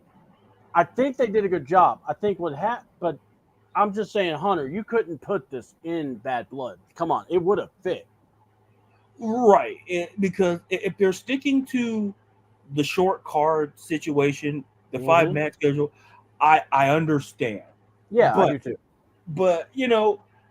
and you can make it. But I always argue and I always make this case. What match on the current bad blood card would you take out to put that Gunter Sami Zayn match in? And when you think about it, you really there's not many because obviously you got to leave Cody and Roman versus the Yep, Bloodline. yep, You yep, need Damian versus Finn. yep. You need Rhea versus Liv. I could be, So I could be mean and say Bailey and Nia, you could wrestle on SmackDown, and so we can yeah, have. And I yeah, know that's crazy, but look, it's sometimes I'm just saying, but like I get it. I get it. yeah. So because you can't have because the thing is this. It's like how I feel about basketball back in the day. It's like where the East was so better than the West. Mm-hmm. But like, oh man, we still got to watch the West play basketball. Oh no, the other way around. The West was so great at basketball. The Western Conference was, and it was like a handful of Eastern Conference teams were so great. So you're like, well, why are losing teams on the East? Well, they still got to play. Yeah. As much as we want to stack games versus West versus, as much as we want to see Mavericks versus Lakers and we Nuggets versus, no, the East needs to be involved. Yeah. We do No, we do need to see at least the Celtics play somebody. And so, but I say that because we can't have a card stacked full of raw matches. mm-hmm. No, Because I'm with you. I'm with you. yeah, I'm with so, yeah, like I said, ideally, I get it, but like but see to me then are you going because since they stopped doing Raw and SmackDown exclusive pay-per-views or PLEs, so now Hunter kind of has to figure out what matches belong and what Oh yeah, matches. yeah. I get it. Yeah, I get yeah. it. Like I said, like Bailey and Nia to me, yeah, it would be just as great on SmackDown as it would be on Bad Blood, Yeah. but I understand the logic, and people understand booking is not an exact science. Just like drafting, like NFL, like it's not nothing in life is an exact science. Not even science sometimes is an exact science. Yeah. So like Hunter trying to book this is like, well, if I stick to the five, he noticed that it works, and like because under Vince, it would be Vince's card would look like Tony Khan's card if he Oh had yeah. it. Well, yeah. It's a damned if you do, damned if you don't, and I Right. get that. And Yeah. it's a good problem to have. How about that? Right. And look, Like it's like yeah. and Hunter knows he's got you. He did this in NXT. It works for him, so Yeah. he's going to keep doing it in the main roster. I don't have a problem with it. It's just almost like, they were building to something, and then it was just like, my dad basically said, you lost to this bum, and I was like, all right, now we're getting something. I'll Right. see you next week. Wait, what? I guess that's how it was. Just that alert, Yeah. Yeah. It's But like yeah. It's like wait, what? We're not getting any. Okay. All right.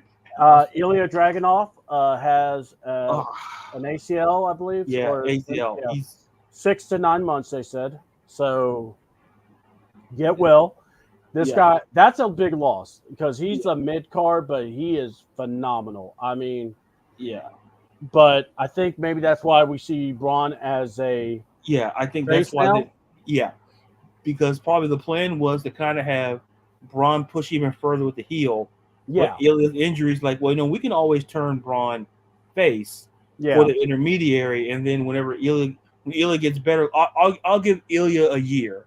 yeah. I'm not, You I'll give give him I'll a give full him year. Yeah, I'll give him a full year, and let Braun have this baby face situation, and I want to say this: just because Jay won the belt does not mean they're burying Braun. It's just they had no, yeah, because people had the nerve to say this, and it's fascinating. I'm like, here's the thing.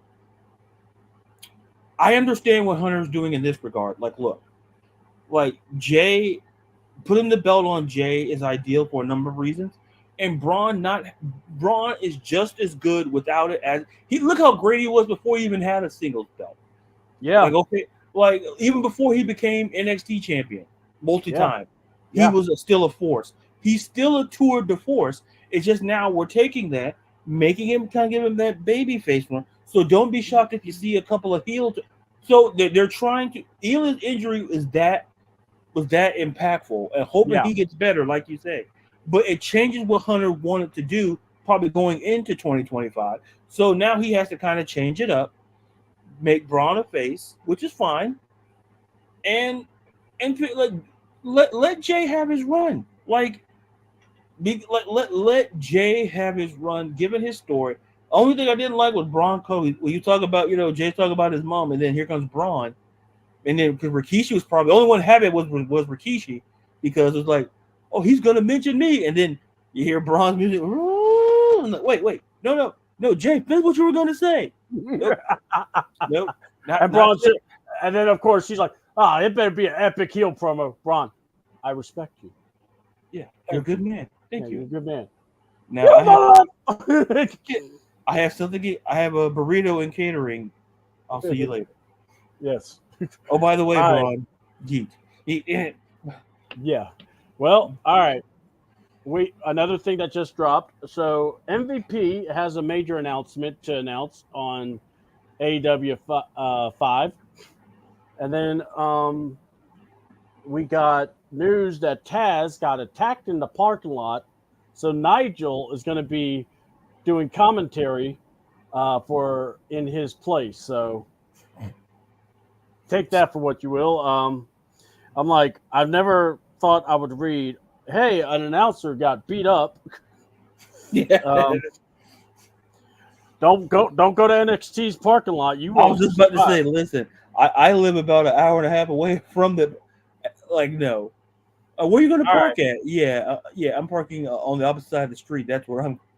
Now, me and LaDarius would talk about NXT. By the way, congratulations, 895,000 viewers tuned in to watch.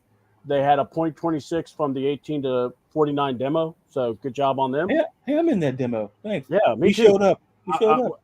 I got a couple of years on that demo, so until I get kicked out. Let's get because him I'm out of old. here. Let's get him out of here. Until they say I'm aged out. Then we hear a 5-year-old, we get him out of there. That's the plan. Got it. Oh yeah, you know it. All right. Happy birthday, C-Dub. Time to go. Thank you. Yeah. Time to kind of put me out in pasture. All right. Are we ready? Because this has been something we've been wanting to talk about. I wish Jerry was here because I know he would have some stuff to say. We'll make sure and get his comments next week.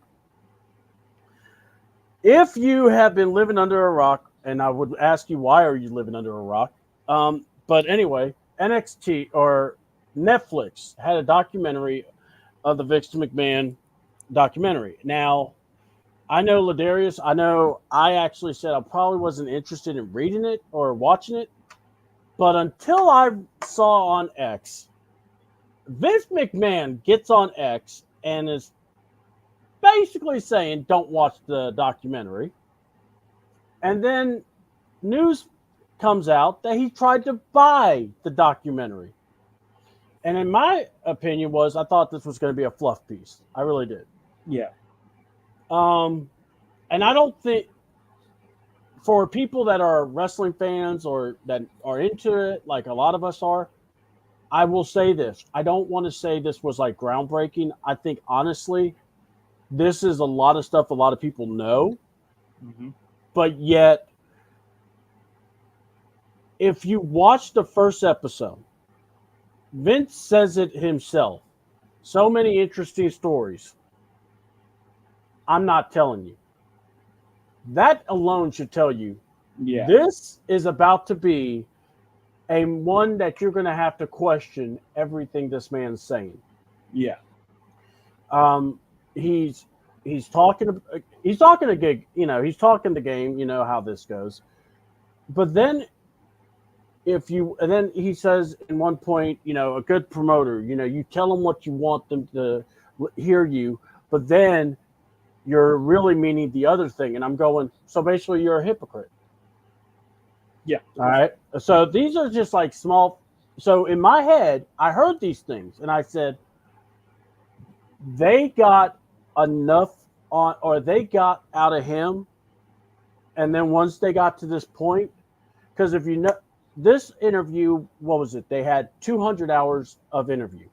Vince, if you thought this was not going to portray you well, why did you spend 200 hours doing an interview? Yeah. Me and LaDarius could have came up with some things to do, over a span of 200 hours versus, be a part of an interview that you don't want to be in.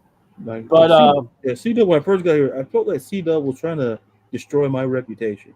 Yeah. And then, the fight near catering, I was just upset that, he knocked my Dr. Pepper and I took offense to that. Yeah. He took it personal.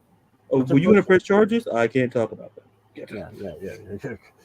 I said if you were going to come at me, I was going to have to press charges. But anyway, it was just a stick of Dr. Pepper. I'd get you another one, but you didn't want that. So and then I sent our good friend Jerry at it, and then the situation got resolved. Yeah. I gave him the Dr. Pepper, and he drank it. But that's what was said, and that's what needs to be said. But all right, because look, first of all, Vince is a creep. Let's make this very clear. This isn't us going to glorify crap when it comes to him. That when you saw though, like what was it? That first episode where they're talking about him as a kid, and he wouldn't talk about it. What was your thoughts on that, or just overall? Your thoughts are? My overall thoughts on Vince is, especially in that first episode with Junior, I believe it was called. Yeah. And it talked about, his childhood and more or less and how his father. Here's the thing. Listen, it sucks what happened to him let's be clear. Like, no one deserved that sort of childhood. Let's be clear. But the whole concern with Vince, like even the people interviewed told us that we don't even know the real Vince. His own children told you that. That we don't know that. Yeah, someone who's been married to this man for over half her life is telling you she doesn't really know him.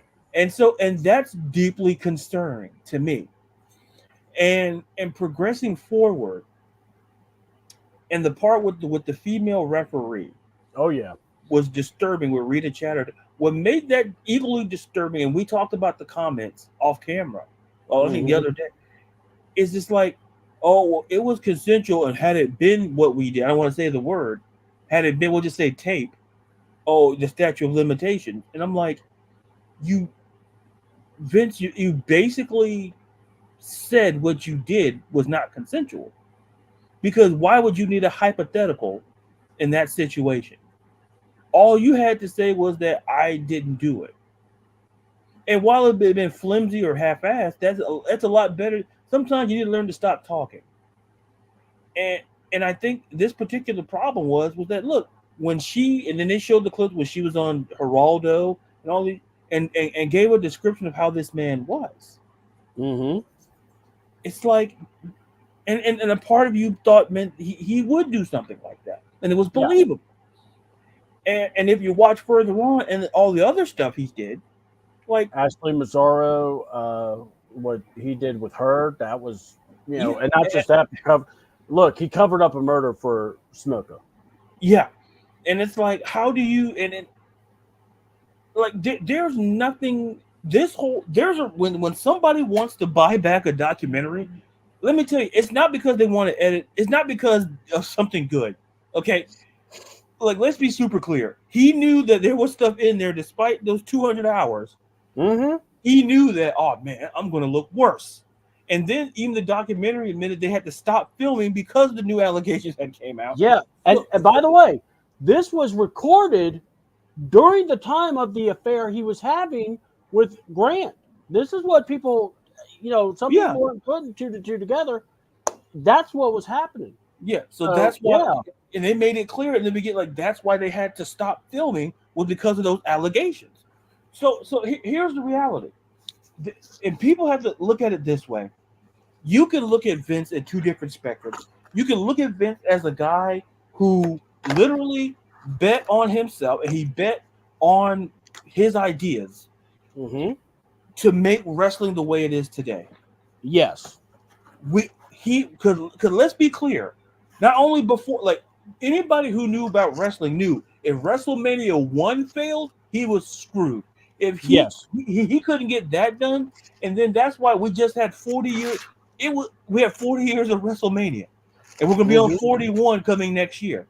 Yep, So if one would have failed, there would be no WrestleMania. So yes, that's the one side people can look at Vince, and there's this whole other side where, like, look, he's a guy who clearly abused his power. Not only him, but people around him, in equal whom he entrusted with power as well, abused it, especially when it came to women.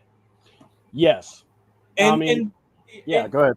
I'm sorry, I mean to cut you off, No, but no, no. You're good. Go ahead. Keep cooking. and then the stuff with Rita Chatterton, the stuff with Janelle Grant, the stuff with Ashley Massaro, like, multiple people have said things that make you, especially the whole Ashley Massaro thing, and I read about that story before the documentary, Yeah. and I knew what happened, where, something happened, and but Mm-hmm. she was at the time was a, and it's like, Vin, and then the way he talks about certain things should be troubling, because if there's stories he could tell, he told you in the beginning, you were never going to get the 100% truth out of it. Nope. You were going to get what he gave you. He basically treated you like you were in a buffet line, and you got what he gave you on that plate, and Yeah. then that's it. He was giving you nothing more, nothing less. And the overriding takeaway is simply this: is when I look at Vince McMahon, Mm-hmm.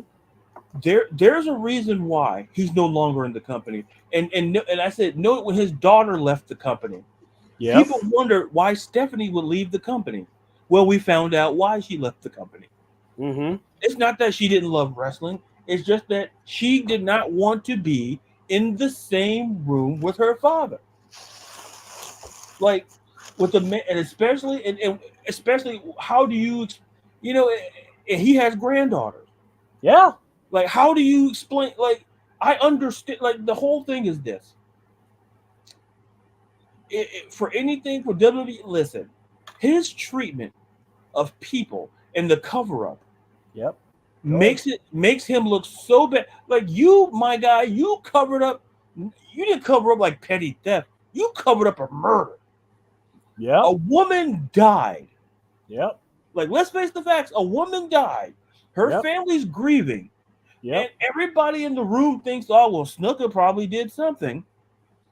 But what did Vince do? Vince took his proverbial broom and cleaned it up. Had a suitcase full of money. Yeah. And listen, when he cleaned it up, he didn't use a broom. He didn't use he broomed in some money, and things just mysteriously it went away. And all of a sudden, Snooker's a Hall of Famer. Snooker's all of these things. Mm-hmm. Yeah. Yeah. Here's the reality, folks. If you go and look at the end of the day, how Vince was portrayed, people can sit there and say, well, he did a lot. I could say a lot of bad people did good at one point. Listen, but don't give me that BS and justify what he did. Because here's the thing. Lives were impacted by his actions, and just having the malice, just having the knowledge of that, you couldn't sit there and tell me that especially when they talked about the Ring Boys. Oh my God. Yeah. Go ahead. How can you sit there as someone who's in charge? And I don't care what leadership position you hold. I don't care about your gender. I don't care about your race. How could you, as a human being in that position, and you surely had knowledge of that taking place and of that happening, and then essentially feels like you had plausible deniability? Like, here's the thing. We all, listen, Pat Patterson's loved and revered. But there was accusations that he was, quote unquote, clear. Bruce Pritchard, like, he didn't speak on the other two. Let's talk about that one too. Yeah. Bruce Pritchard said on camera that Pat Patterson was a good man, and he said with the other two, no comment. So what is this telling you? Mm-hmm. What is this telling you?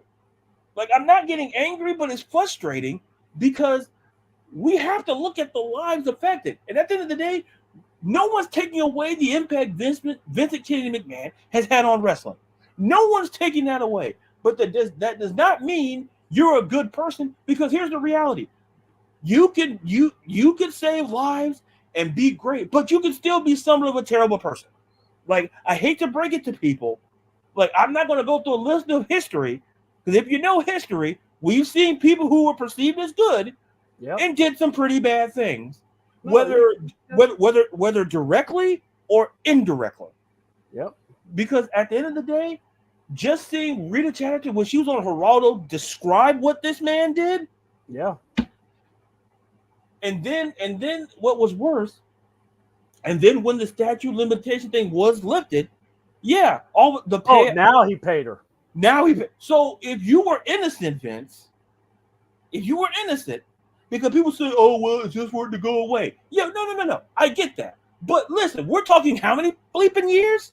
Mm-hmm. Between the time that she accused him and then when the statute, all of a sudden, because Vince knew that she could come after him again and his ass would have probably went to jail. Yeah. So instead of all of that, well, we'll cut a check and we'll make it all go away. And I said, my overall view, and I'll turn it back to you after I say this. No, go ahead, man. You got it.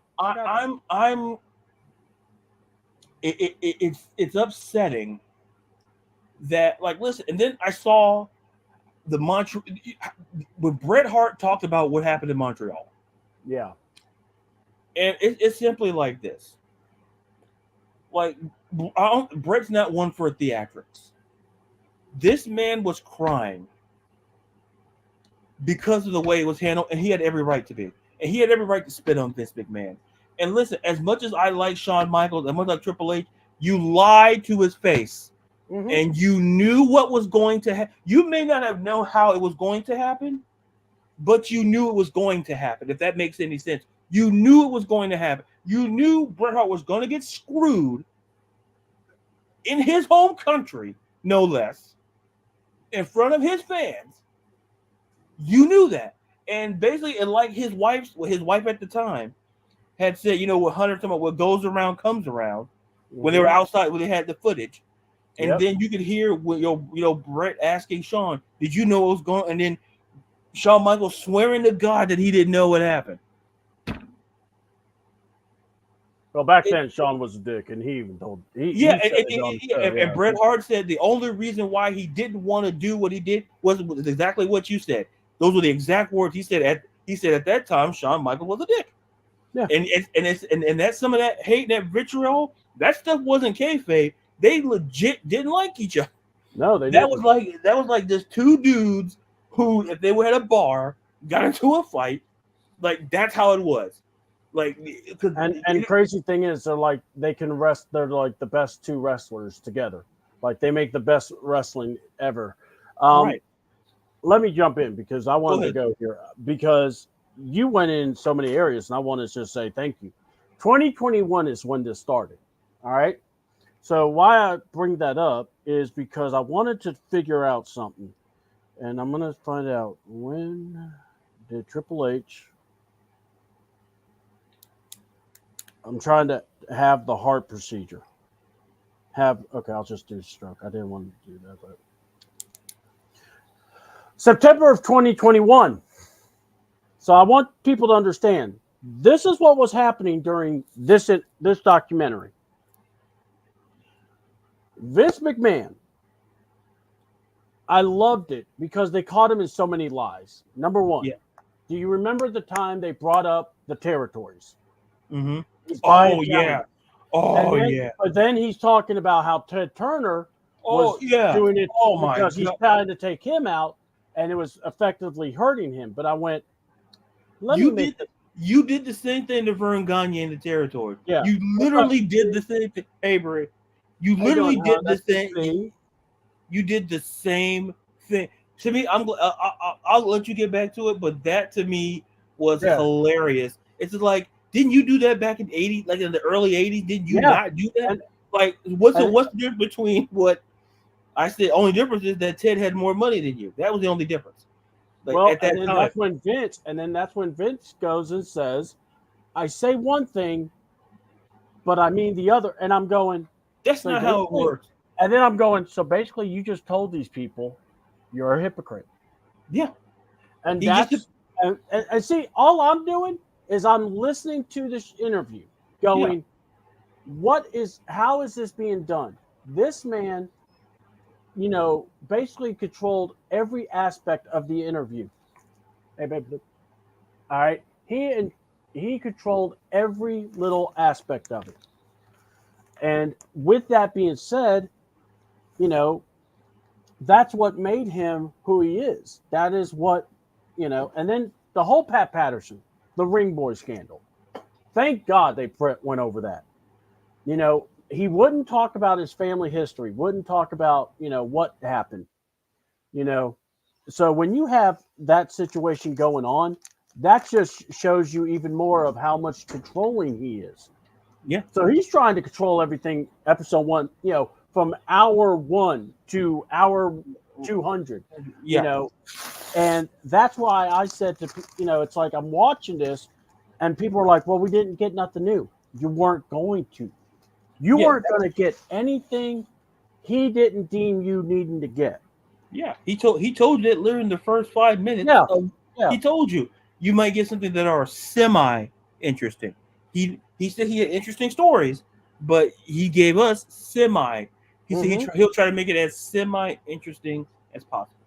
So you knew walking in. And when you see what he has built, what he became, it's one of these I always say. He is a showman.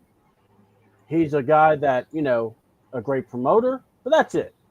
Because he cared about the business more than he cared about anybody else. Yeah. The Undertaker story where he goes, oh, he wasn't concussed. He was just shocked that he was going to lose the match. Dude, come on. We all could have saw that. Undertaker was knocked loopy like a mother. Right. If you couldn't see it's... People were knocking at the door and you couldn't say hello. Right. Somebody was there, but nobody wasn't answering. Yeah. And then, of course, seeing freaking Laurinaitis anytime, that was enough for me to want to throw up. Yeah. Let's put it this way. So in episode 6, I want to say that's when they decided to go. It cuts off halfway because they said, the allegations came up. This was that second round of it. That's what was crazy. All these allegations were happening during the time of this documentary. I honestly believe if the documentary did not come up, it would have been where they just talked about Vince and maybe talked about some things, but really wouldn't go into it.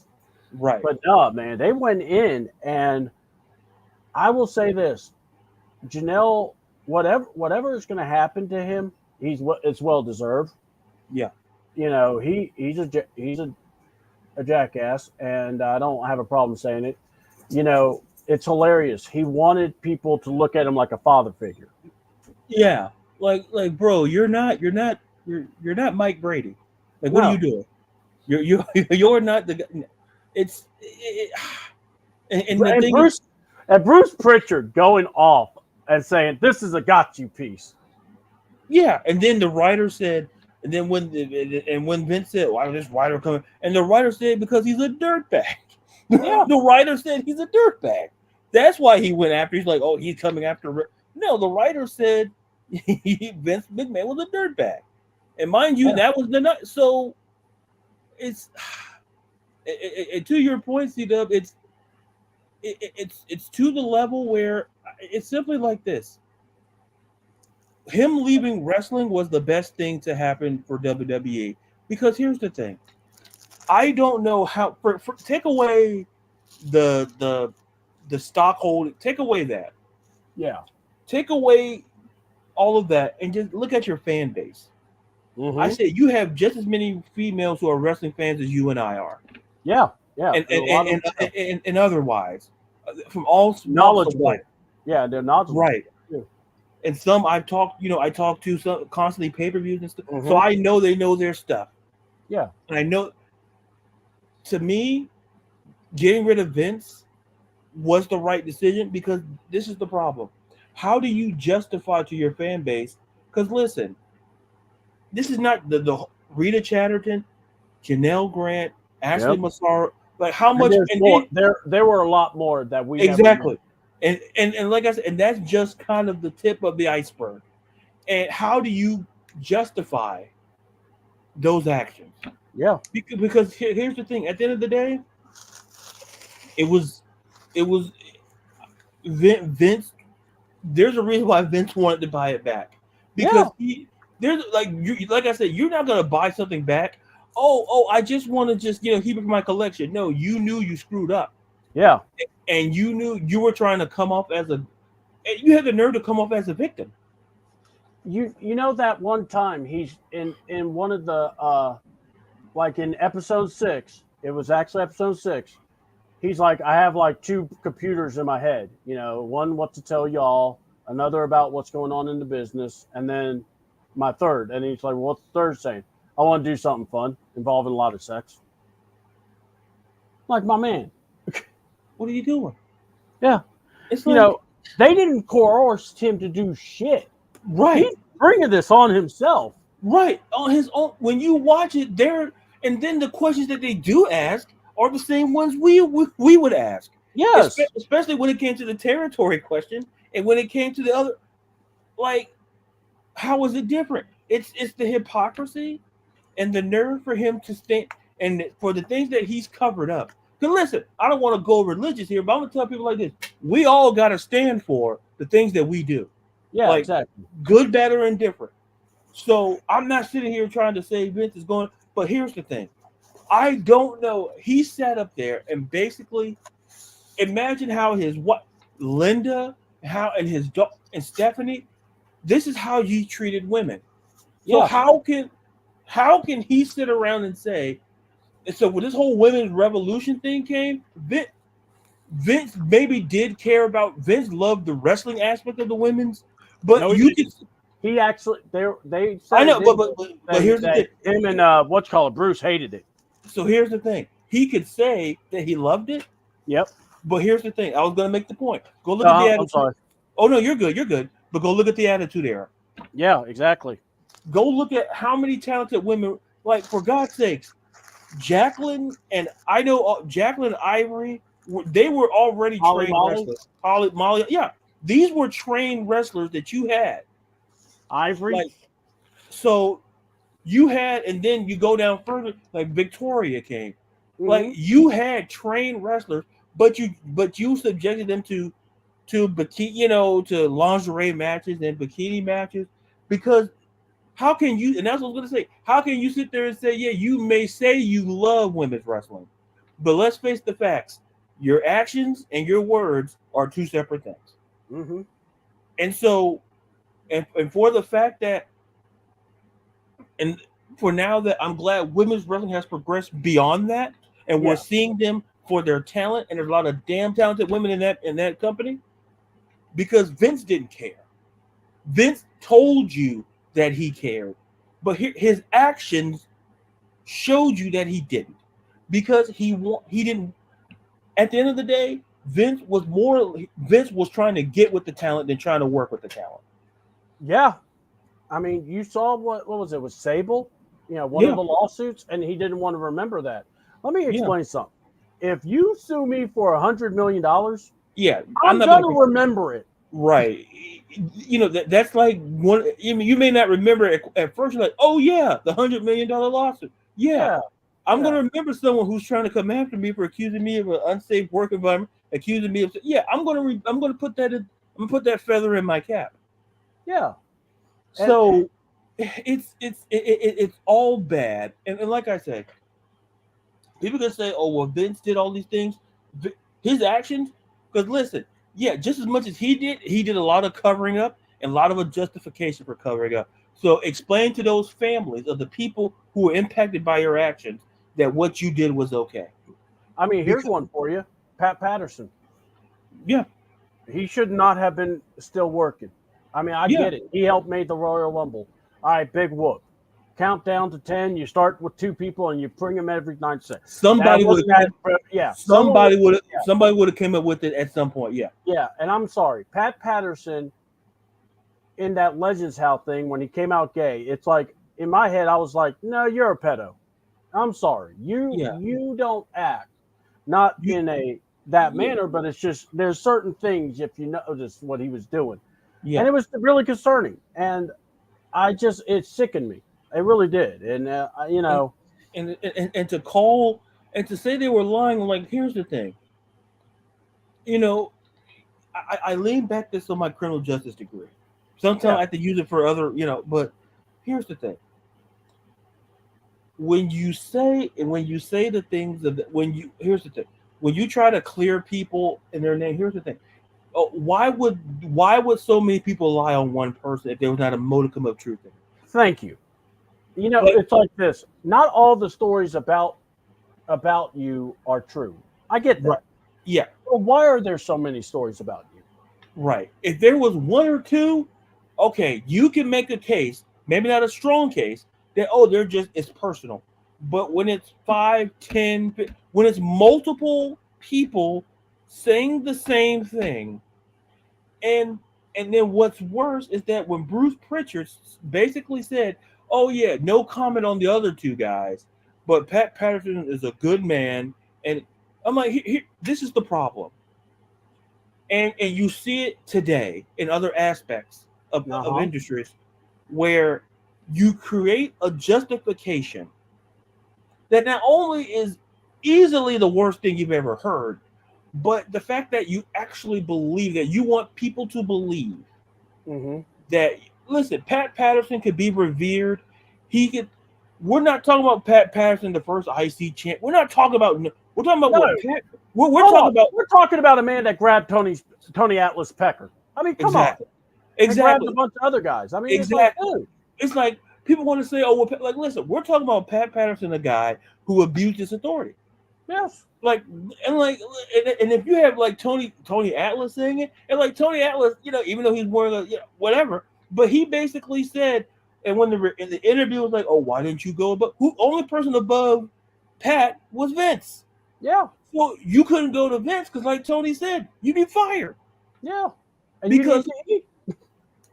and he was thinking about his family, and those were the decisions that, unfortunately, and I don't want to sound this as crass or anything, but a lot of people made business decisions knowing what happened because they didn't want to lose their job because of the actions of multiple people and their actions.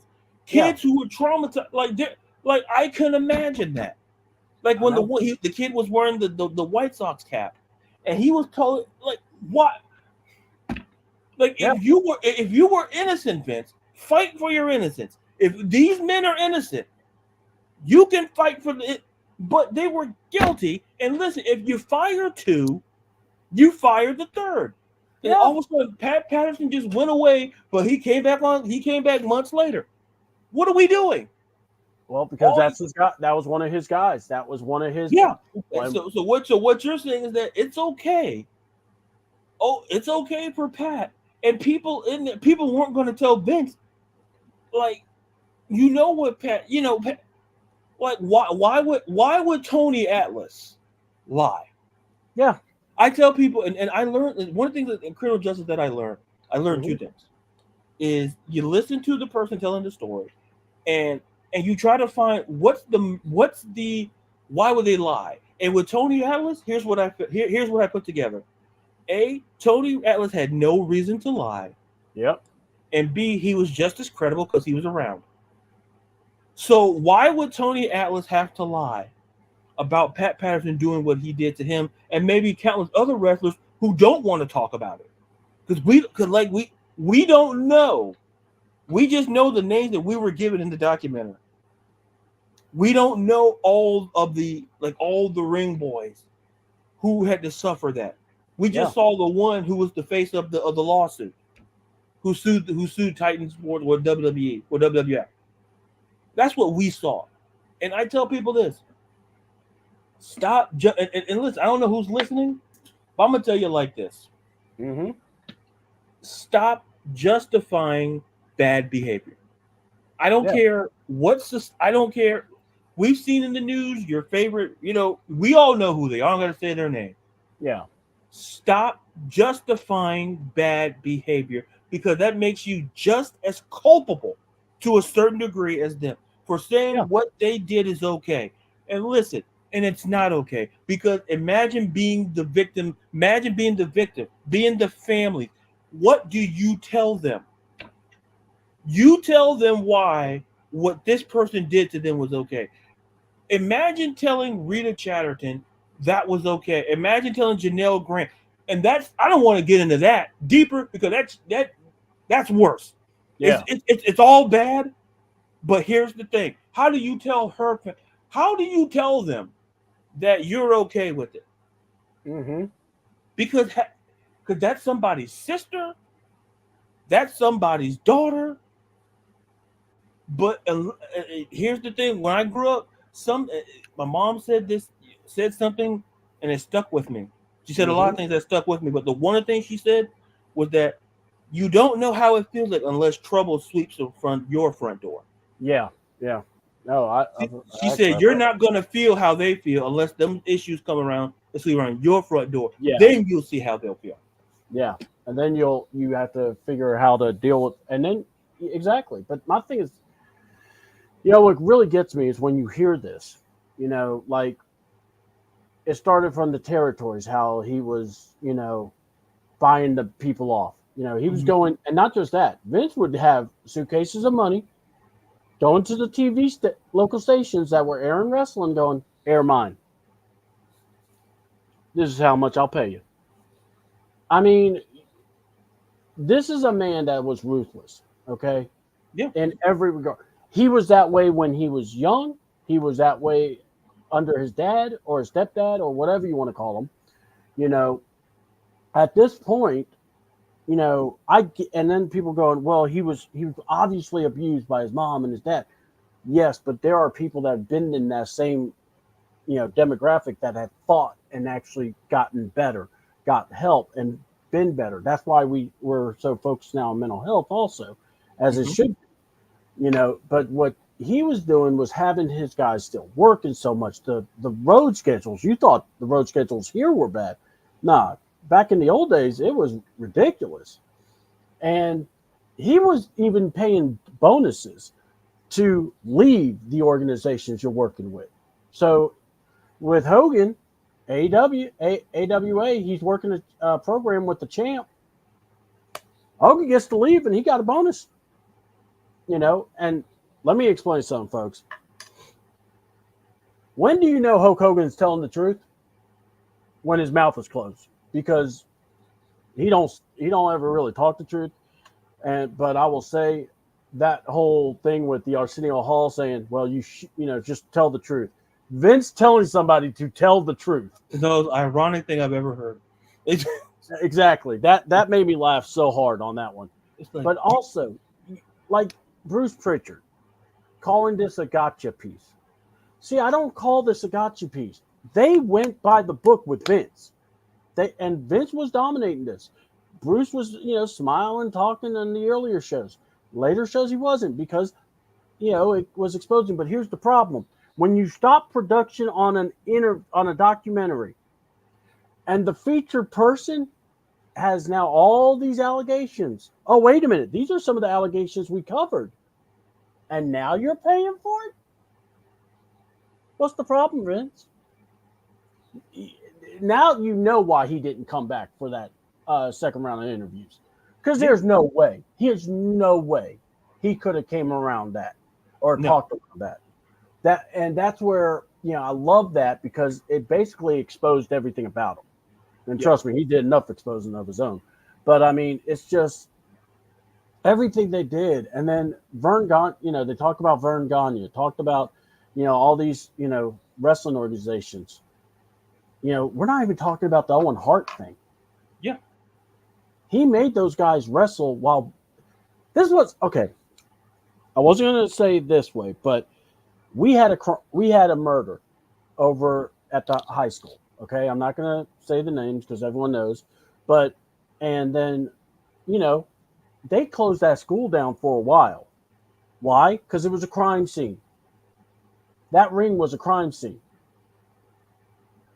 And Vince is still telling guys to work with the blood of Owen on Matt. And, Bret Hart, God bless him, people were like, oh, he shouldn't have said, Vince was coming at. I could understand as a brother. If my brother died, if someone I was close to, I would be furious. And then I would ask questions. Is it because of me? Is it what I did? Because how petty Vince is. Mm-hmm. And then it's like, you see some of this, you're just like going, the Vince, they didn't talk about, by the way, Eddie Guerrero, by the way, which I was surprised. Didn't mention Macho Man. And then another thing that I was surprised with was they talked about Benoit. The headshots, and then Vince coming off as just, I've used steroids, and I love it when I hear these guys say, I use steroids and I don't act that way. They don't know how they don't know how the body works. Because just because you take it and you're cool and it didn't affect your brain doesn't mean the next person doesn't impact their chemical imbalance and screws them up. Well, and not just that, but obviously the big thing that everyone was talking about was Eddie Guerrero's death affected Chris Benoit to no end. Yeah. I mean, that really got him flipped over. So it's like, you think about that. When you saw, like when they had the tribute and you saw, it's like something was like, everybody took it hard, but Chris was one of those guys who took it so much harder than a lot of other people did. You could see it. And I said, and I argue he was never really the same after that. And it's no justification for what happened after that. I don't want to talk about that of what he did after that. Yeah. But for Vince to stand up there and say, "Oh, well, I did it." Well, Vince, a lot of people have ridden the bike. Doesn't mean they can ride the bike all the way to across country. Okay. Yep. So just because you did something and you were okay, well, people are like, "Oh, well, I got hit by I got attacked by a dog and I turned out okay." Well, the next person may not. Yeah. Or to be better yet, Oh well, I swim in that water all the time. Then fine, you not everybody else is. Nobody may be as experienced as you are, or it's my overriding thing is this: is that Vince the best way to describe Vince McMahon is he's a person who he's always cared about himself and the business, or specifically certain aspects of the business. He's always cared about power because at the end of the day, and I tell people all the time, I'd rather have what's more money is great, but people want power. Like go watch certain you watch certain movies and certain shows. It's not always about money because the money automatically comes with the power. So why do you need money? Because just Yep. because you people have money, like CW, you have money, I have money, we have like a whole bunch of money, but Yeah. we don't have power. Yeah. Because see, when you have power, you're going to automatically have the money. Mm-hmm. So in Vince's mind, Vince was always about power. Look at the territories. Literally, go. He literally did the same thing. Oh, what he did was okay essentially, but what Ted's doing, oh, taking away Hall, that's not. And he admitted on he was a hypocrite Mm-hmm. because how are you pissed at what he did, and Yep. you're saying what you're saying you did no different. The only thing was different is that Ted wasn't walking around with briefcases of money. You were. Yeah. Yeah. Like Ted just said, "Hey, here's a check," and like Jimmy Hart said, it would just come to how many days you want to work a week? 100? Okay, deal. Yeah. And That was the only difference. That was the and notice in one of the interviews, Jimmy Hart's like, I don't know what I'm supposed to tell you all. right because Jimmy don't listen. Jimmy sees those movies. Jimmy's not Yeah. stupid. Yeah. Jimmy knows. Like, I don't know what to say. Like Jimmy's like I don't know what to tell you guys, and then he was limited into what Yeah. he and like Tony Atlas. I guess they just said, well, Well, if you think about it, Tony Atlas, they can go, well, he's not all right in the head. He's been, right. you There's a can't tell Tony anything. right, but when See, Jimmy, yeah, but and when but, Jimmy, but a lot of us who've seen Tony in these documentaries were like, Tony ain't got a reason to lie. there's no, and that's what I said. Some people, I said, what was his incentive to lie? Tony Rand has no incentive to lie, and so listen, he was like, when he talked about steroids, he said, I was taking steroids before Vince even, and I'm like, And, yeah, Tony, it's like if this was a job interview, Tony, listen, I'm not telling you to lie or telling you to plead the fifth. I'm just telling you to just no. And then look, I'm going to say this, folks. Hulk Hogan, the whole when he would do the promos and everything, you saw Vince kind of telling him what to say.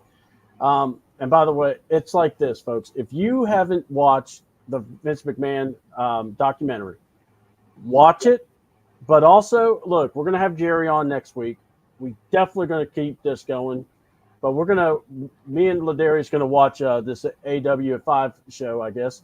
But Maybe we'll yeah, see. yeah, we'll see. We're getting our negotiations on. But yeah, but I mean, but we'll talk more about this because man, and then not just that, but if I'm not mistaken, on Tuesday, AEW and NXT are going head to head because of the baseball playoffs. mm-hmm. So we'll be on our show, and we'll be able to review what happened on NXT or what happened on AEW as well as next week's AEW, as well as Raw, which is Championship Monday, and then Hell in a Cell. So we're going to be packed. But yeah, we're going to talk more about this because I guarantee you when me and LaDarius shuts off on this thing, we're going to message each other going, man, we should have talked about this. We could have talked about that. So, and that's cool because you know what? My show, we will talk about it. I have no problem. It's about creating a conversation, Yeah. and from all points of view. And listen, there's plenty more we're going to talk about next week. So, Oh, yes. and then having Jerry here, and Jerry's going to probably talk about some more. So it's something that has to be talked about. And yeah, I probably went off the edge, but I'm good. Oh, please, man. You're not going off the edge. You are just stating your opinion, and I love it because that's what we all should do. As fans, we never get a chance to speak what we think, and all these like Vince is like trying to tell us, oh well, you're not supposed to be upset. You're supposed to enjoy what we did. Yeah. Like what the? So you're controlling my emotions. Yeah, Great. exactly. Thanks. It's Thanks. like, wait a minute, but I didn't like how you told Trish to bark like a dog, you know. Yeah. But everybody was losing their minds during that promo. God, that's one of those, man. I love what Trish said. I wish she didn't say that. How she gets aggravated with people ask, because I hate to say it, Trish, that's part of your legacy, hun. Now you're still one of the best women wrestlers ever. Yeah. You But know, but but yeah, we saw it, and some listen, and especially when you look back on it, I understand, especially now, especially you looking back on it, like probably at the time, like she probably wasn't really asked about it as much until probably years after, probably when she retired, and then she got tired of the questions, mm-hmm, and then and this, and she's going to probably get after this documentary even more questions about it. But it's unfortunately it's a part of not only her legacy, but she doesn't want to take away from her career, and that part I get. exactly. And I will tell you, man, it's gonna be fun to talk about more often, because I think the more time goes by, we're gonna eventually find out what's gonna happen with, Right. you know, I don't think, I do not think this has been written. The last story has not been written about this. No, You know, there's much more to be told for sure. yeah. And I will say this, uh, my heart goes out to Ashley Mazzaro for what she went through. Yeah. That no one should have went through that. Um, and I wish people would have done better for her. And Yeah. I wish she didn't have to, call it the way she did at the end. But Yeah. God bless her. I hope there's a way that now maybe what we're doing is we change the atmosphere. We're not going to have people like that Yeah. back We there. change. Yeah. Change Yeah, the narrative, and we change the conversation, because unfortunately, sometimes in life, and it's so sad. And I'll say this before we wrap up. yeah, Sometimes it takes death to open up our eyes to what's going on in our lives. It's like, there's a dangerous street where kids have no business walking on from school, and so there needs to be a crosswalk or a stop sign there. But unfortunately, sometimes a kid has to get hit for people to see it, and I don't, and that's something I want to change. We have to be more proactive, because we've seen how being reactive works. Hint, it hmm, doesn't work. yeah, And Ashley Massaro had so much promise, and will have a great career. In that moment there, nope, she didn't have a friend in the world, and I can't imagine how she felt, because there was just people around her that were supposed to. And listen, I'm not going to throw everybody under the bus, but what I will say is to your point, it changes the conversation, changes the narrative, and unfortunately, what happened to Ashley, it happens to so many other people, and that's something I wish would stop. Start. I tell people this: listen before you judge. yeah, Is what I will say. yeah. Okay, I'm done. I'm done. Hey, man, no, that was beautiful. And by the way, y'all check out LaDarius. Go to his TikTok. Check him out on Instagram. It's LaDarius underscores. I believe it's two of them. Brown. For yeah, Um, for Instagram, and yes. Ladarius B underscore Brown for Twitter and TikTok. Yes. Okay, cool. And y'all follow him. He's putting out great content. Tomorrow night we got Falcons and the Buccaneers. We're not going to do any shows right now because or after this week, because I want to just watch football and wrestling. So but keep an ear out, because if I've talked to Berto, there might be a chance we might all be able to get together for a watch along of Hell in a Cell. So that might be fun. So No, if Berto never. Let me see. you're gonna have Listen, to I'm gonna have to pull a heel turn if this is true. yeah. Well, no. He said, well, I told him I may have to DJ, and I found out I don't have to till a couple of weeks from now. So because of the hurricanes and everything. Mm-hmm. So I told him, I was like, dude, if I'm available, let's go. So yeah. So there, look, By the way, if you're not there, I ain't there because you my tag partner. I ain't gonna, I'm gonna talk to Berto like we're gonna negotiate this. No, Berto, we don't ever see him. He's part he's one of those invisible producers that we have here. He's the John. He's the John Cena of the show. You never see him.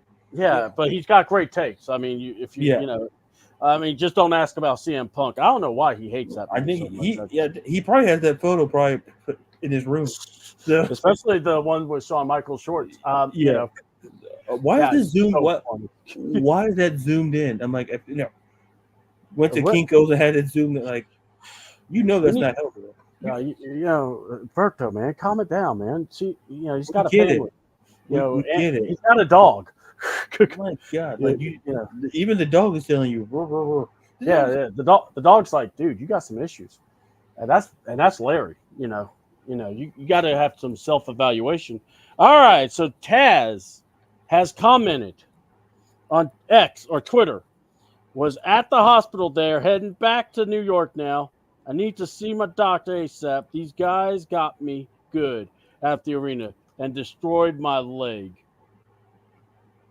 There's going to be hell to pay and not by me. Oh, boy. Okay. Hook, I'm going to beg you. Go to NXT, call Uncle Hunter, call Uncle Sean, and let's make this happen, please. I mean, oh, Lord Jesus, help me. All right. So, but yeah, definitely want to thank LaDarius for being on the show. This was fun. And like I said, I know, I definitely want to bring Jerry in so we can talk more about it because it's going to be fun also. And we got Hell in a Cell this Saturday, special time at 6 o'clock. Oh, it's bad blood. Bad blood. Yeah, bad blood. Hell in a Cell. I keep thinking of the other, back in the day where they had that pay-per-view.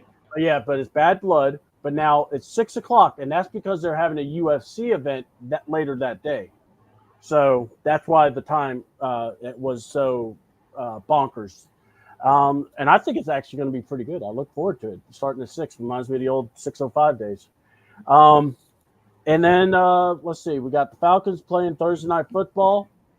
Let's beat those Bucks. Kurt, throw some touchdowns, please. Let's actually have some offense. LaDarius spoke very well about that, by the way. And let's see. With that being said, check out the C28 page on YouTube. That's where you can find our shows. Like, subscribe, and let's try to get some more subscribers. Let's just keep going. We're just going to keep building this out and see where it goes and have fun with it. So, again, that was LaDarius. I'm C-Double. Enjoy your AEW Dynamite and also some football, and we'll see you on the other side. We're out. See you next Tuesday. Peace. Peace.